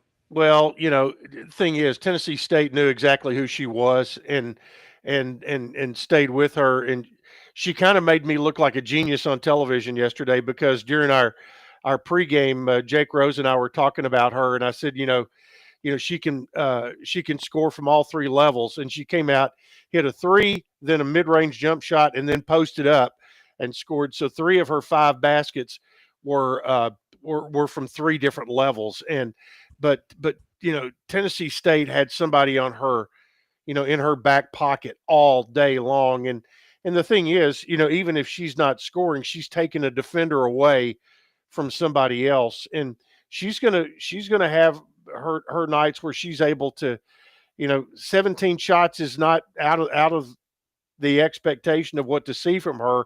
Obviously they want her to hit, 7 to 9 of those on a nightly basis and get her shooting percentage up. But she's just going to have to learn how to shake loose, new environment, all of that. But I think she's the real deal. And men's basketball is going to open with Milligan tomorrow. Obviously that's an NAIA team, but just what are some things you're looking for out of the men's team tomorrow? I think a couple of things. Number one, to watch all these new guards and how they play together. I was just doing some of my homework, and some of these guys. Sean Smith had his last game he played in college was last year in a MAC tournament game against Central Michigan. He had 36 that day.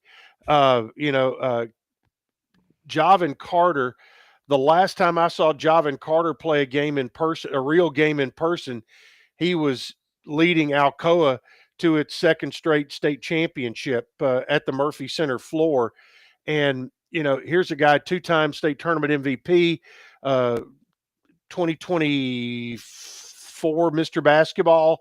And now he's rock solid in there. It's going to be interesting to watch, because Javin was the point guard for Alcoa. Right now, Middle is playing he and Sean Smith together, with Sean Smith handling the ball a lot, which frees up Javin Carter. But, how much is Savon Weichel going to play? The kid from Smyrna who had some really big days with, at Missouri St. Louis. You got a couple of JUCO transfers. And then in the post, you've got an interesting dynamic going there. You've got Chris Loof coming back for his junior year. He's much bigger. And you hope, the one thing we've watched him block shots and watched him rebound. We want to see how much more he can become a scorer. They've moved Jared Hall to the 5 as well. So Jared, kid out of Lebanon, Lebanon's all-time leading scorer. He's an undersized post player, much like we've seen in the past, like DeAndre Dishman was a few years ago. Jared may not lead you in scoring, but as Coach McDevitt put, the guy who he's guarding better not lead his team in scoring, because they expect rebounding and defense when Jared's in the game. Luka Jovanovic out of Serbia. It'll be interesting to see whether they try to redshirt him or is he going to try to play right away. Torrey Alston, I think, could have an absolute blowout year. He was all Conference USA freshman. He is bigger, even more athletic. He's healthy right now. And I watched him during a scrimmage against East Tennessee and just absolutely coming out of the rafters there. He is going to be super exciting to watch. And to watch different combinations tomorrow in the game against Milligan, and they'll have a similar matchup on Saturday against Webster University, and then you start diving into the real meat of what's a pretty tough schedule, going to Evansville next Wednesday night. You're going to have Murray State, you're going to have George Washington, you're going to have McNeese, Belmont, and oh, by the way, you got to go to Michigan. And you have to go to Houston on December 29th. And I watched the Cougs last night on TV, and they continue to be very good at basketball. Yeah, absolutely. Chip Walters, voice of the MTSU Blue Raiders, joining us here on Main Street Sports Today, presented by the Tennessee Orthopedic Alliance of Columbia. Chip, you mentioned talking to Derek Mason, filming your show. They will be back at home on Saturday at Floyd Stadium as they host FIU at 2:00. FIU is 3-5 on their season. MTSU 1-7, carrying a 5-game losing streak into this one. MTSU a 1.5-point favorite, according to ESPN Bet. For those of you that like to look at those things, I know Wade Neely does. Chip, what was Coach Mason's initial thoughts on FIU heading into the matchup this weekend? Well, FIU is they're an interesting team because while Middle. And first of all, I'll kind of look at them. To me, it's a year ago, we weren't talking about losing 3 games by a total of 8 points during the month of October. There were some losses that weren't quite as close. They've come a long way from where they were a year ago, and we've all been around teams that have to find their own way and find a way to learn how to win football games, because like I said, this team lost a 2-point game to Missouri State, lost a 3-point game on the road at Delaware, lost a 3-point game at home against Jacksonville State. And then prior to that, they lost an 8-point game at Kennesaw. And really, Middle has the 2 teams who are leading Conference USA, that would be Kennesaw and Jacksonville State. Both are 4-0. Middle has played them the best of anybody in the league. So you go into November and you're close. So I think that's part of it. FIU is very interesting because they have been the Jekyll and Hyde team of the conference this year. They went to Western Kentucky and absolutely blew Western out of the water in Bowling Green. Turn around, go home. Their biggest promotional night of the year, their Miami Vice night, where they wear the pink uniforms and all of that stuff, and absolutely got blistered by Kennesaw. So, they have been on both sides of it. They've got a really good dual threat quarterback. They've got a ball hawking linebacker who already has 72 tackles this year. They will, and they also have a lot of people on their staff that have middle ties, including head coach Willie Simmons, who was offensive coordinator at MTSU at one point before venturing out with a couple of other stops along the way. But, Julius Pierce started at center for middle a year ago. He's the starting center for FIU this year. You've got several others on the staff, but a lot of connections there. So there'll be some emotions in it. And, but, Middle's got a big stake in this. They have an opportunity to kind of finish strong here and, set the table for whatever's ahead, because you've got 2 home games and road against FIU and Sam Houston, 2 games that you would think should be winnable. And you go to Western, which is a rivalry game, and Western has not been, something that you were in awe of. They've been good, but they have not been. I don't know that there's a great team in Conference USA this year. There's several good ones. And then you close out on Thanksgiving weekend out at New Mexico State, which that's kind of a, depending on, how teams are at that point, a lot of times depends on how they're going to play in that last weekend. So a lot of variables out there. Also this weekend, in addition to the football game, it is the 43rd annual Salute to Veterans. MTSU has been doing the Veterans Salute or Salute to Service longer than any other university in the nation. They started it first and have done it longer and do a great job with it.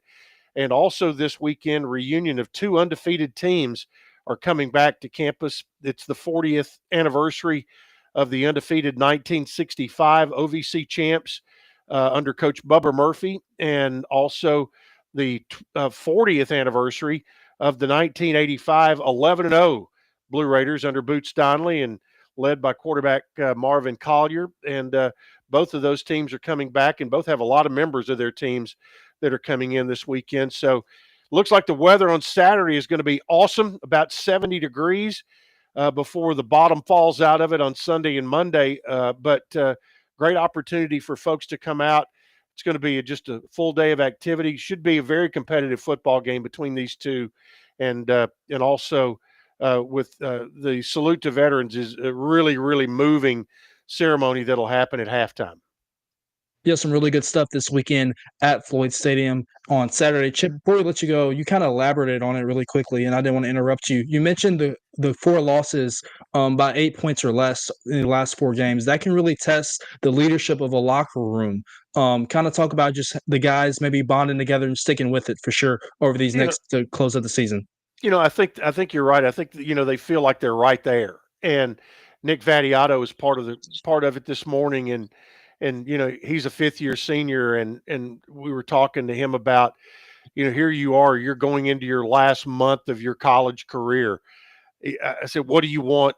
What do you want to do? He goes, I want to slow it down. I want to savor and enjoy every bit of this, but also I want to have a good taste in my mouth. And also, we want to, we know we're right there.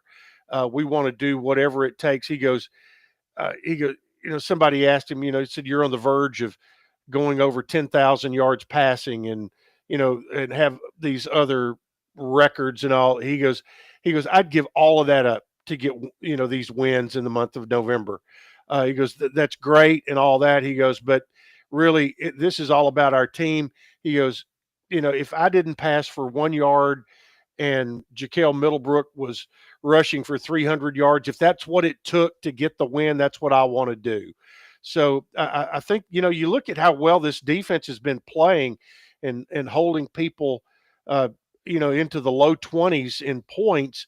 Now it's the offense who, they have played better, but just have not been as efficient. Number one, on first down as they'd like, and also in the red zone. Nick talked about that a good bit today, that he feels like the thing that they need to do best is to be better on first down and not be in third and longs, need to be in third and shorts, and felt like that, they could be much more productive offensively if they can get some of that done. Absolutely. That's Chip Walters. Go ahead, Calvin, really quickly. Chip, one last thing for me. Playing their last midweek game last week, they're going to get a little bit extra rest going into this week's game. Not only, injury-wise, if anybody's hurt or banged up, but how much can they use that time, even though there's only 3 games left, how much can they kind of use that as a mental reset?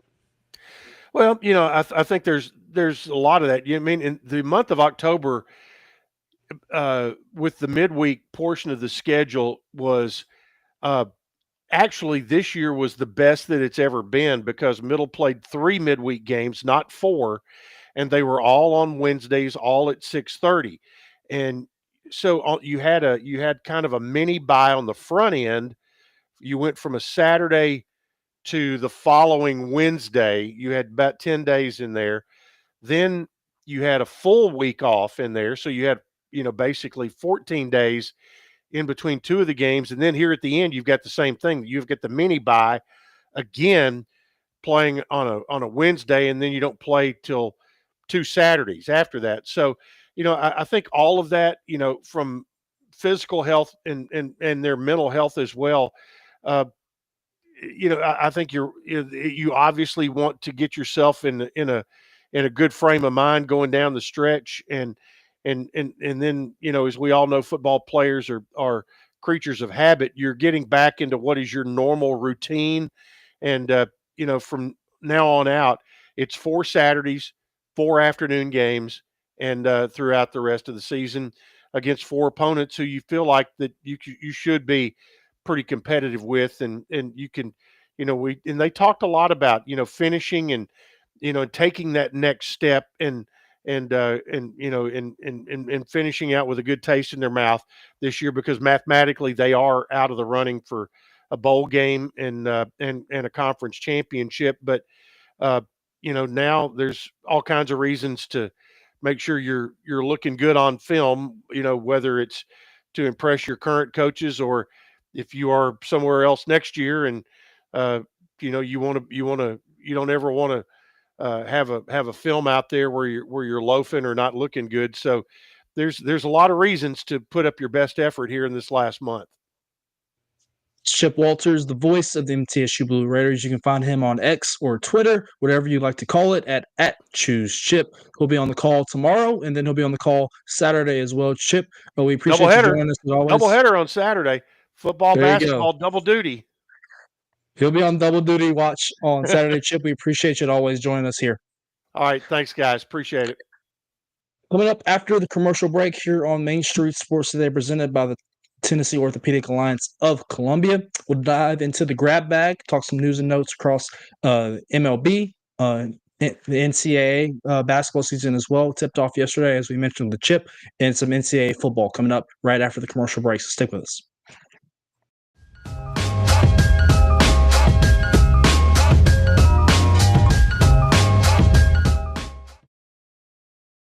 This holiday season, the largest lantern festival in the country returns to Nashville Zoo. Experience more than 1,000 all-new handcrafted lanterns, towering creatures, magical worlds, and a North Pole village.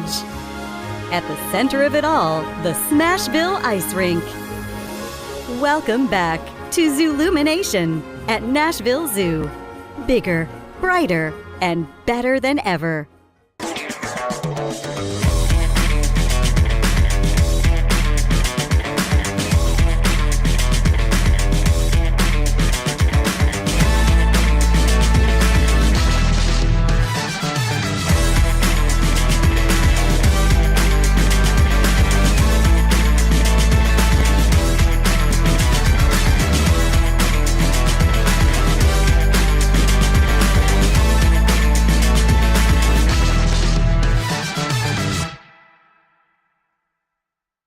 Jones & Lang Sporting Goods here in Columbia has been outfitting teams, officials, and anybody else from T-ball to college for 50-plus years. Be sure and check them out at 931-388-8060 or online at jonesandlang.com. Jones & Lang Sporting Goods, the look of a winner. Piggly Wiggly, located in Neely's Mill Shopping Center, is Columbia's locally owned and operated Cost Plus 10 grocery store dedicated to serving the community with low prices and smiling faces. Piggly Wiggly offers fresh, hand-cut meats daily, as well as daily hot plate lunches from their deli counter. You're certain to see smiling faces and a helping hand when you're here at Piggly Wiggly. Come by and check out our fresh produce, high-quality meats, and more. Down home, down the street, we'll see you at the Pig.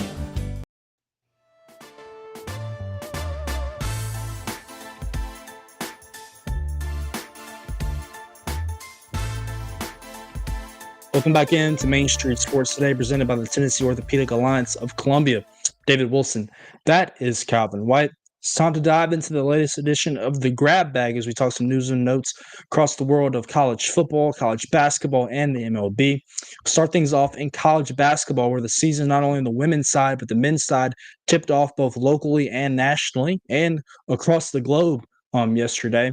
Start things off over at Memorial Gym, where Vanderbilt picked up a 105-65 win over Lipscomb last night at Memorial Gym. Calvin White was on the scenes for that one for Main Street, Nashville. Vanderbilt shot 17 of 31 from the three-point line. Tyler Nickel with 20 points and former Brentwood Academy alum Tyler Tanner with 18 more. Calvin, give me your first initial thoughts on the Commodores in the second year of head coach Mark Byington picking up a convincing win over first-year head coach Kevin Carroll with the Lipscomb Bison.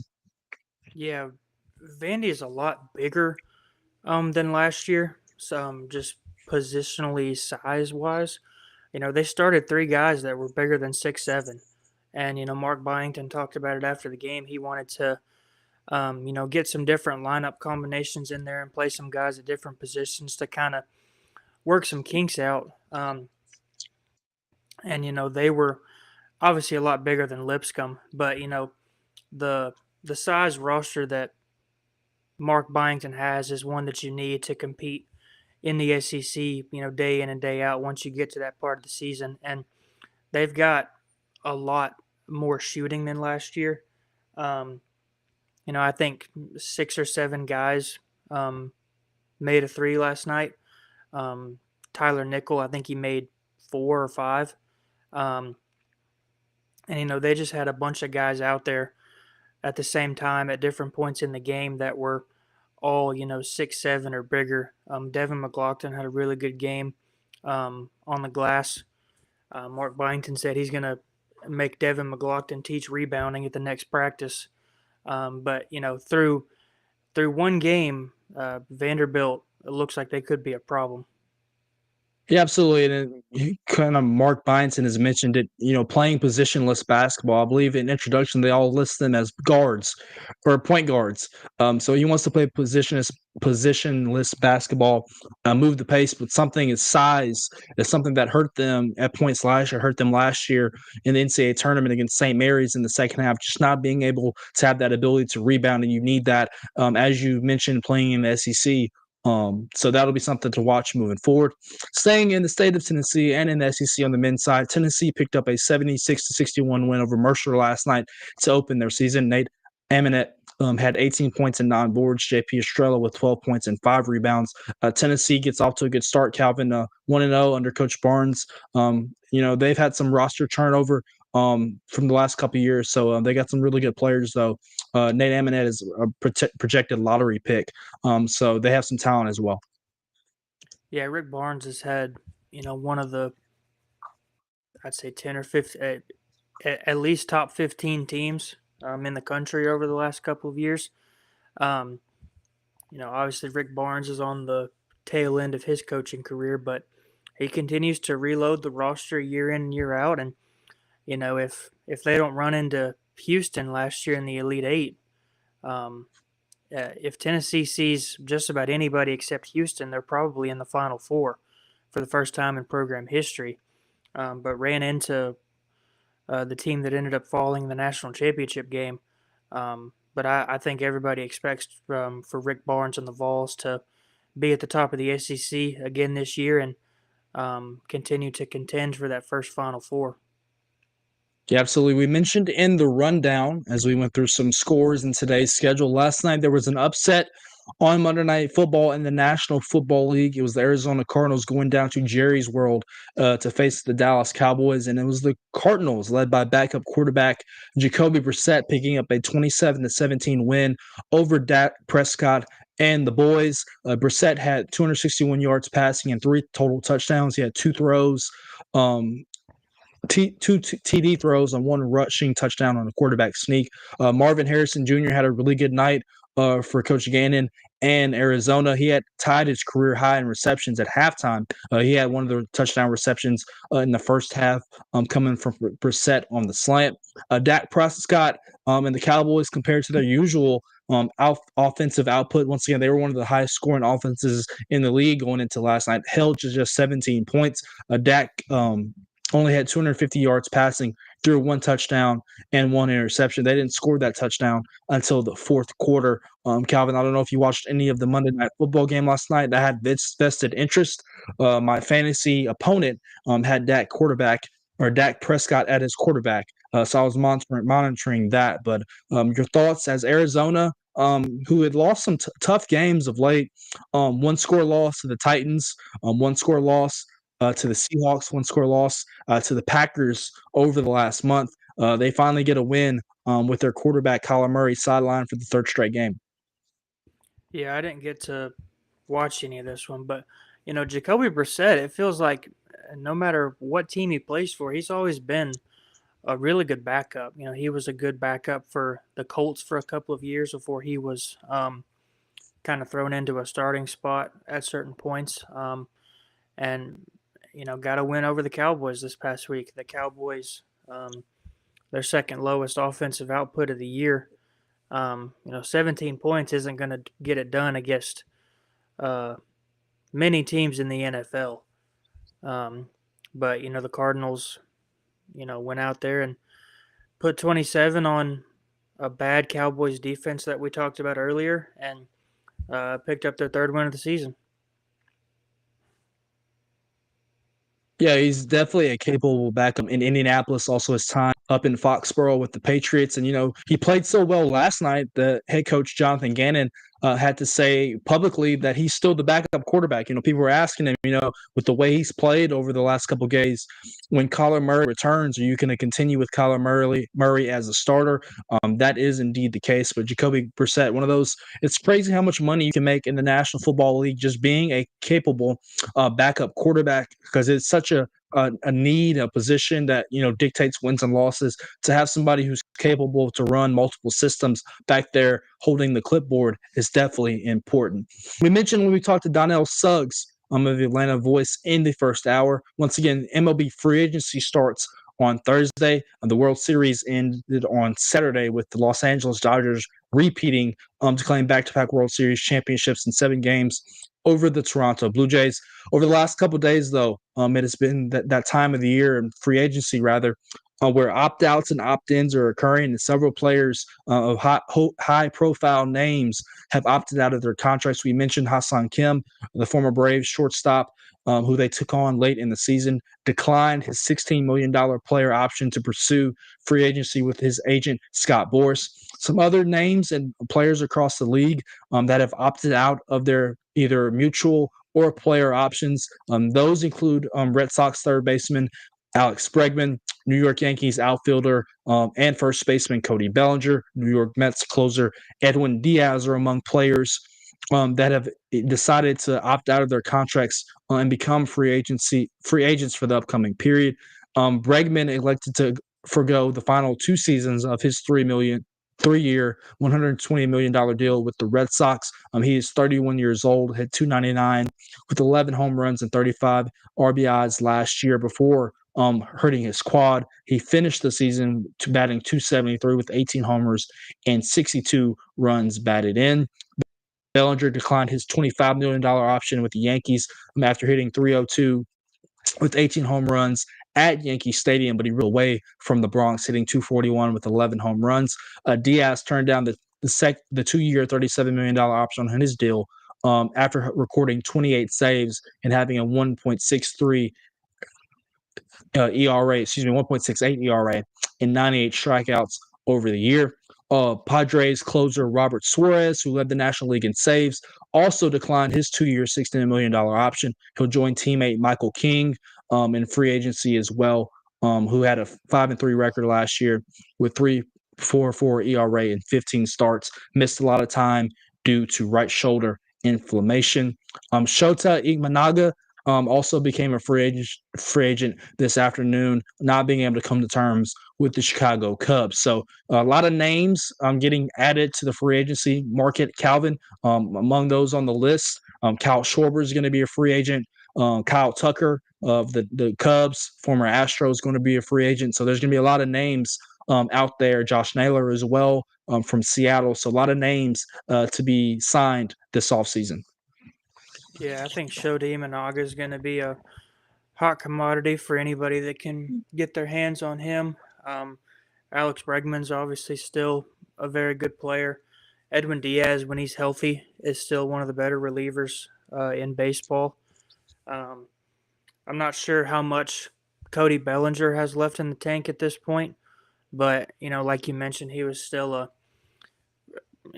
pretty good outfielder for the Yankees this past year. You mentioned his home and away splits, a lot better in Yankee Stadium than he was on the road, but a lot of big names are hitting free agency this offseason.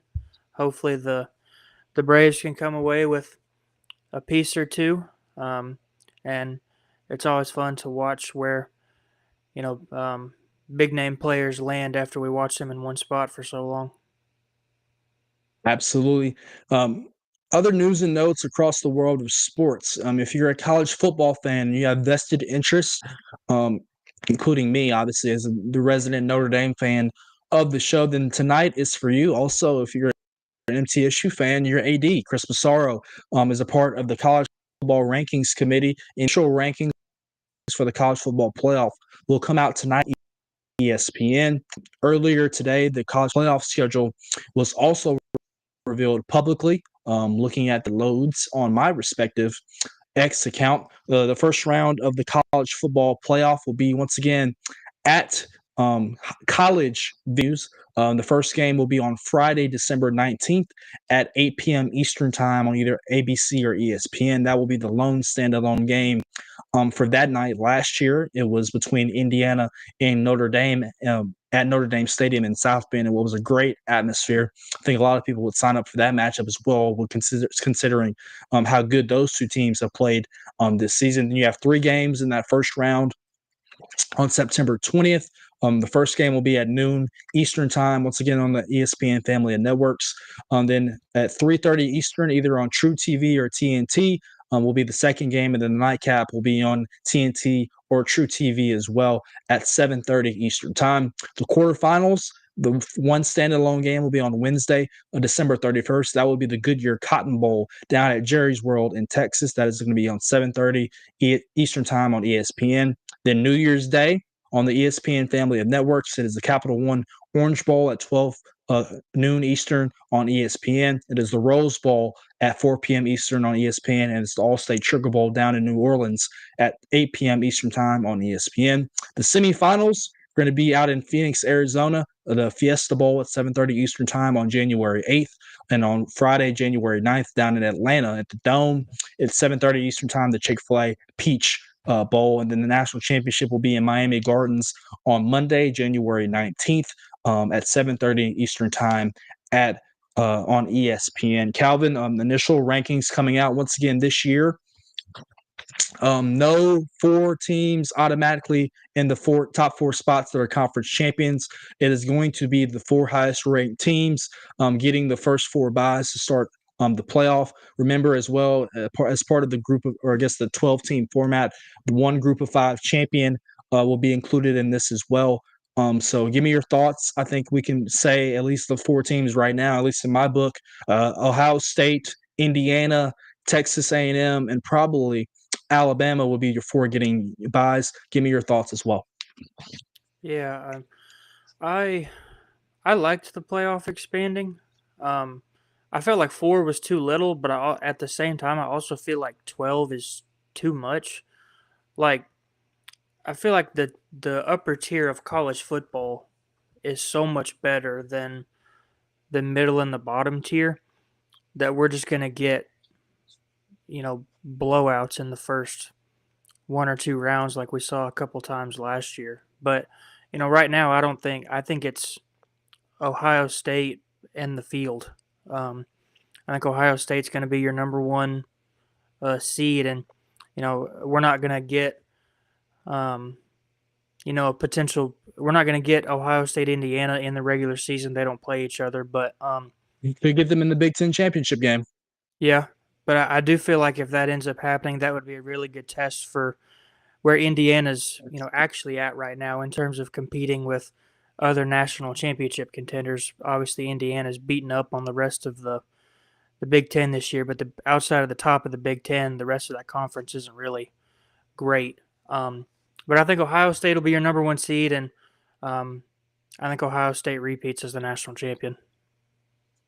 Early prediction for Mr. White right there. I think a lot of people that are going to be looking at tonight's initial rankings are going to be the teams not necessarily in the top 5 in the country, but the ones looking on the outside looking in. As a resident Notre Dame fan, I'm anxious to see what the committee evaluates them. They have 2 losses on the season, one to Miami to start the season, and the second week to Texas A&M as well. Miami has obviously faded in the last couple weeks. They lost to SMU this past week, and they have 2 losses on their resume after losing to Louisville as well. Vanderbilt fans are going to be looking at the initial rankings as well. There's a lot of talk that if Vanderbilt can find a way to win out in its final 3 games against Auburn, Kentucky, and Tennessee, that a 2-loss Vanderbilt team with losses only on the road to Alabama and Texas could easily make the playoff as well.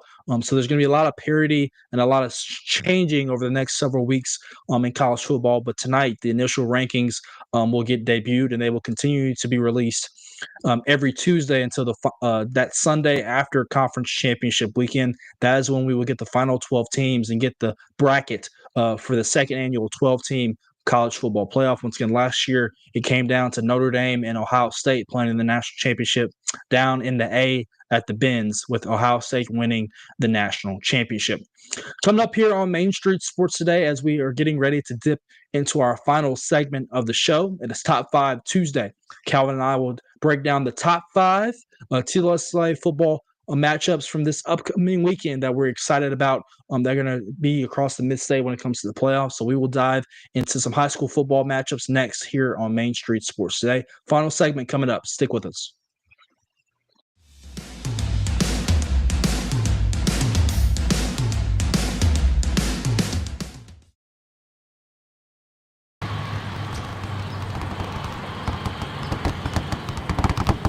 The winning just got closer. All new Sportsbook, the latest gaming machines, live horse racing, and more. The Mid Gaming Hall, Kentucky Downs. Winning just got closer. Being in Tennessee, we wanted to try to keep it as local as possible, so we have an entire section of our menu that is just dedicated to local whiskeys like Uncle Nearest, Jack Daniels, of course, George Dickel, Nelson Brothers, Greenbrier Whiskey, and all of our taps are all local. From 2 o'clock until midnight, we've got food every day for you guys. A good handful of appetizers, some entrees, and a couple salads and things like that. My name is Ethan Kanata. Please come down and see us at the Pick Lobby Bar here at the Omni in Nashville.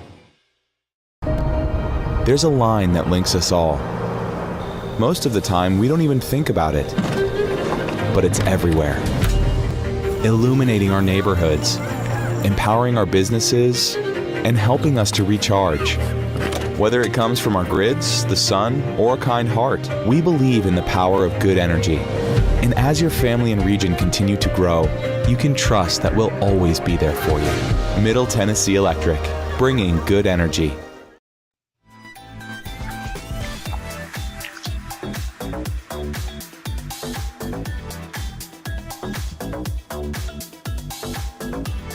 Final segment on a Tuesday. It's Top 5 Tuesday here on Main Street Sports Today, presented by the Tennessee Orthopedic Alliance of Columbia. I'm David Wilson. That is Calvin White. It's time for our Top 5 segment, presented to you by the good folks over at Columbia Power and Water. Tired of buffering and slow internet speeds? Upgrade your life with Columbia Power and Water Internet. Get lightning fast internet with speeds up to an incredible 1 gig. Stream, game, and work seamlessly, all for just $70 a month. If you're looking for a local service and local support, visit cpws.com or call 931-375-7777. Once again, that is 931-375-7777. Tell them your friends at Main Street Sports Today sent you. All right, Calvin, TSSAA football playoffs will kick off on Thursday for some teams now across the mid-state with severe weather changing those plans once again. We mentioned in the opening throughout the show that some teams have moved. If you're a fan of the Station Camp Bison or Centennial Cougars, your game has been moved to Thursday. If you're a former Good Pasture Cougar, as I are a fan of the Cougars, your game against CAK has been moved as well.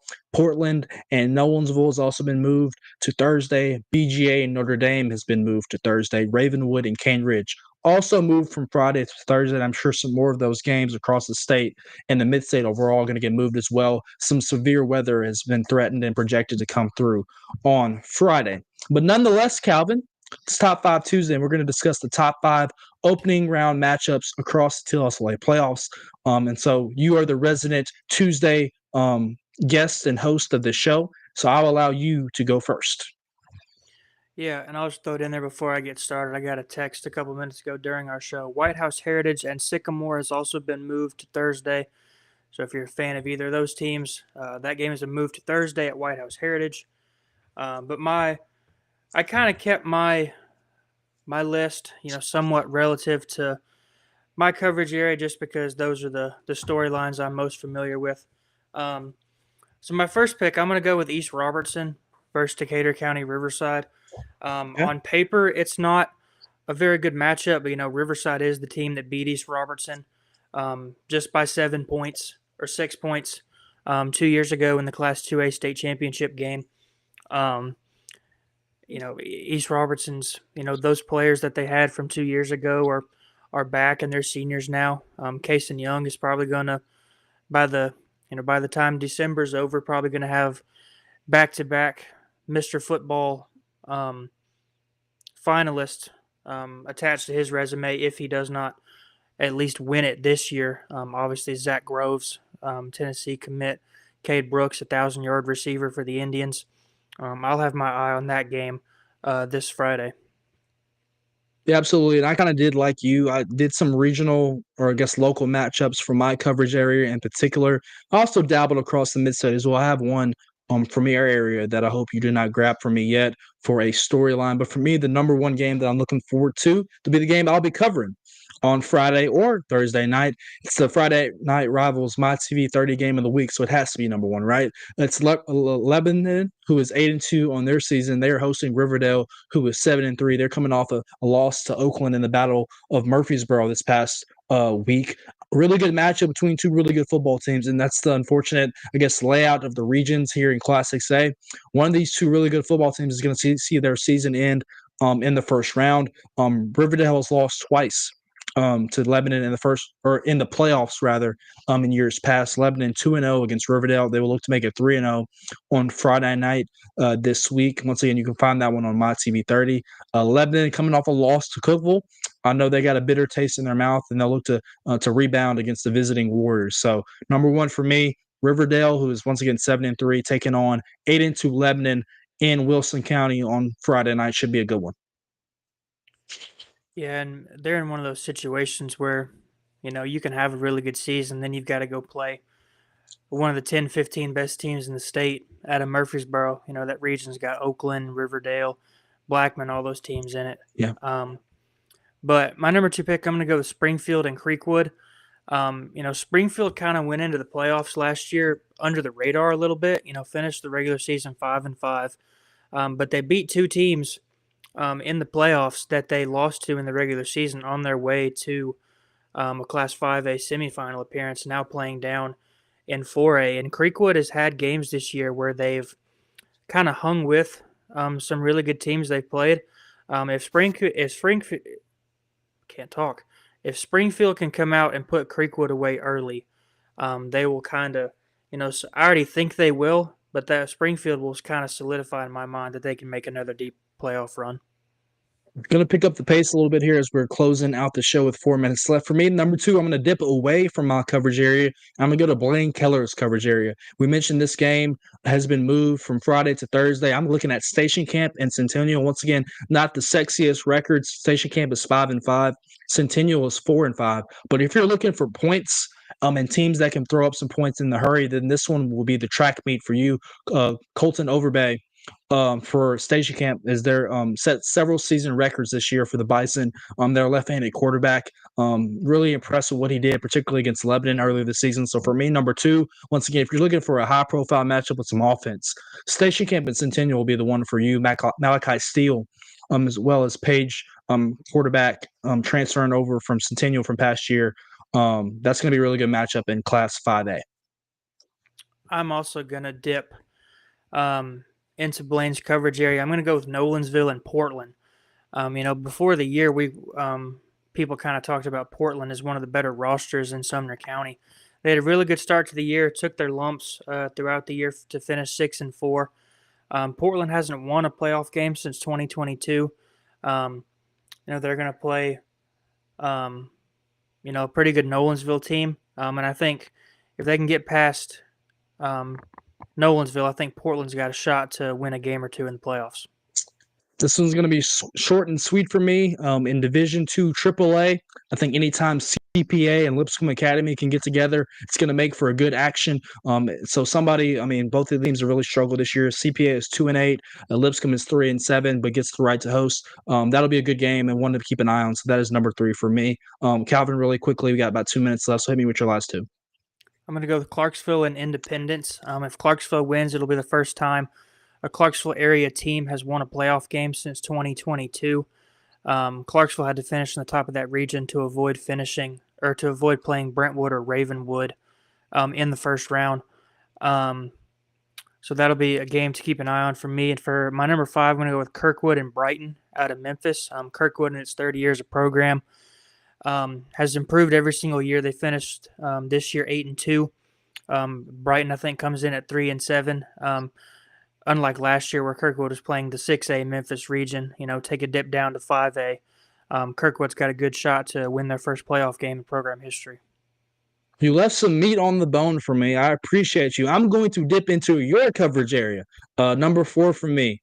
I can't believe you didn't say this one. Sycamore 6-4 on the season, traveling to White House Heritage, who's your region champ, who at 7-3 in Class 3A. These two teams went to overtime a couple weeks ago with Sycamore defeating the Patriots. They will look to win on the road and end their season, or the Patriots season rather, in the first round. That is one that I'm really excited to see. It's been moved to Thursday, so heck, I might make the trip to see that one. Enjoy some really good football in my former coverage areas. For me to round it up at number 5, I don't think there's a team that has more pressure on them in the playoffs here locally in the Mid-State to win a game in the first round than the Green Hill Hawks. They've lost in the first round as the higher seed to a Rutherford County team in back-to-back years, first to Riverdale, last year to Blackman as a number 1 seed. They are the number 1 seed again, and they will face the Smyrna Bulldogs with Josh Crouch, the head coach for the Green Hill Hawks, facing his former alma mater. He was a 2007 graduate of Smyrna. That'll be the number 5 matchup that I'm got my eye on. I will be at Riverdale and Lebanon on Friday night as of right now. Ivan and Ronan will be at Smyrna and Green Hill. So be sure to tune into the Wilson Post and the Chronicle of Mount Juliet for all our coverage area. We appreciate you joining us here on Top 5 Tuesday here on Main Street Sports Day, presented by the Tennessee Orthopedic Alliance of Columbia. It'll be the same 2 faces with you tomorrow on Wednesday, on a Wild and Wacky Wednesday. We look forward to seeing you guys then. Have a good rest of your Tuesday night.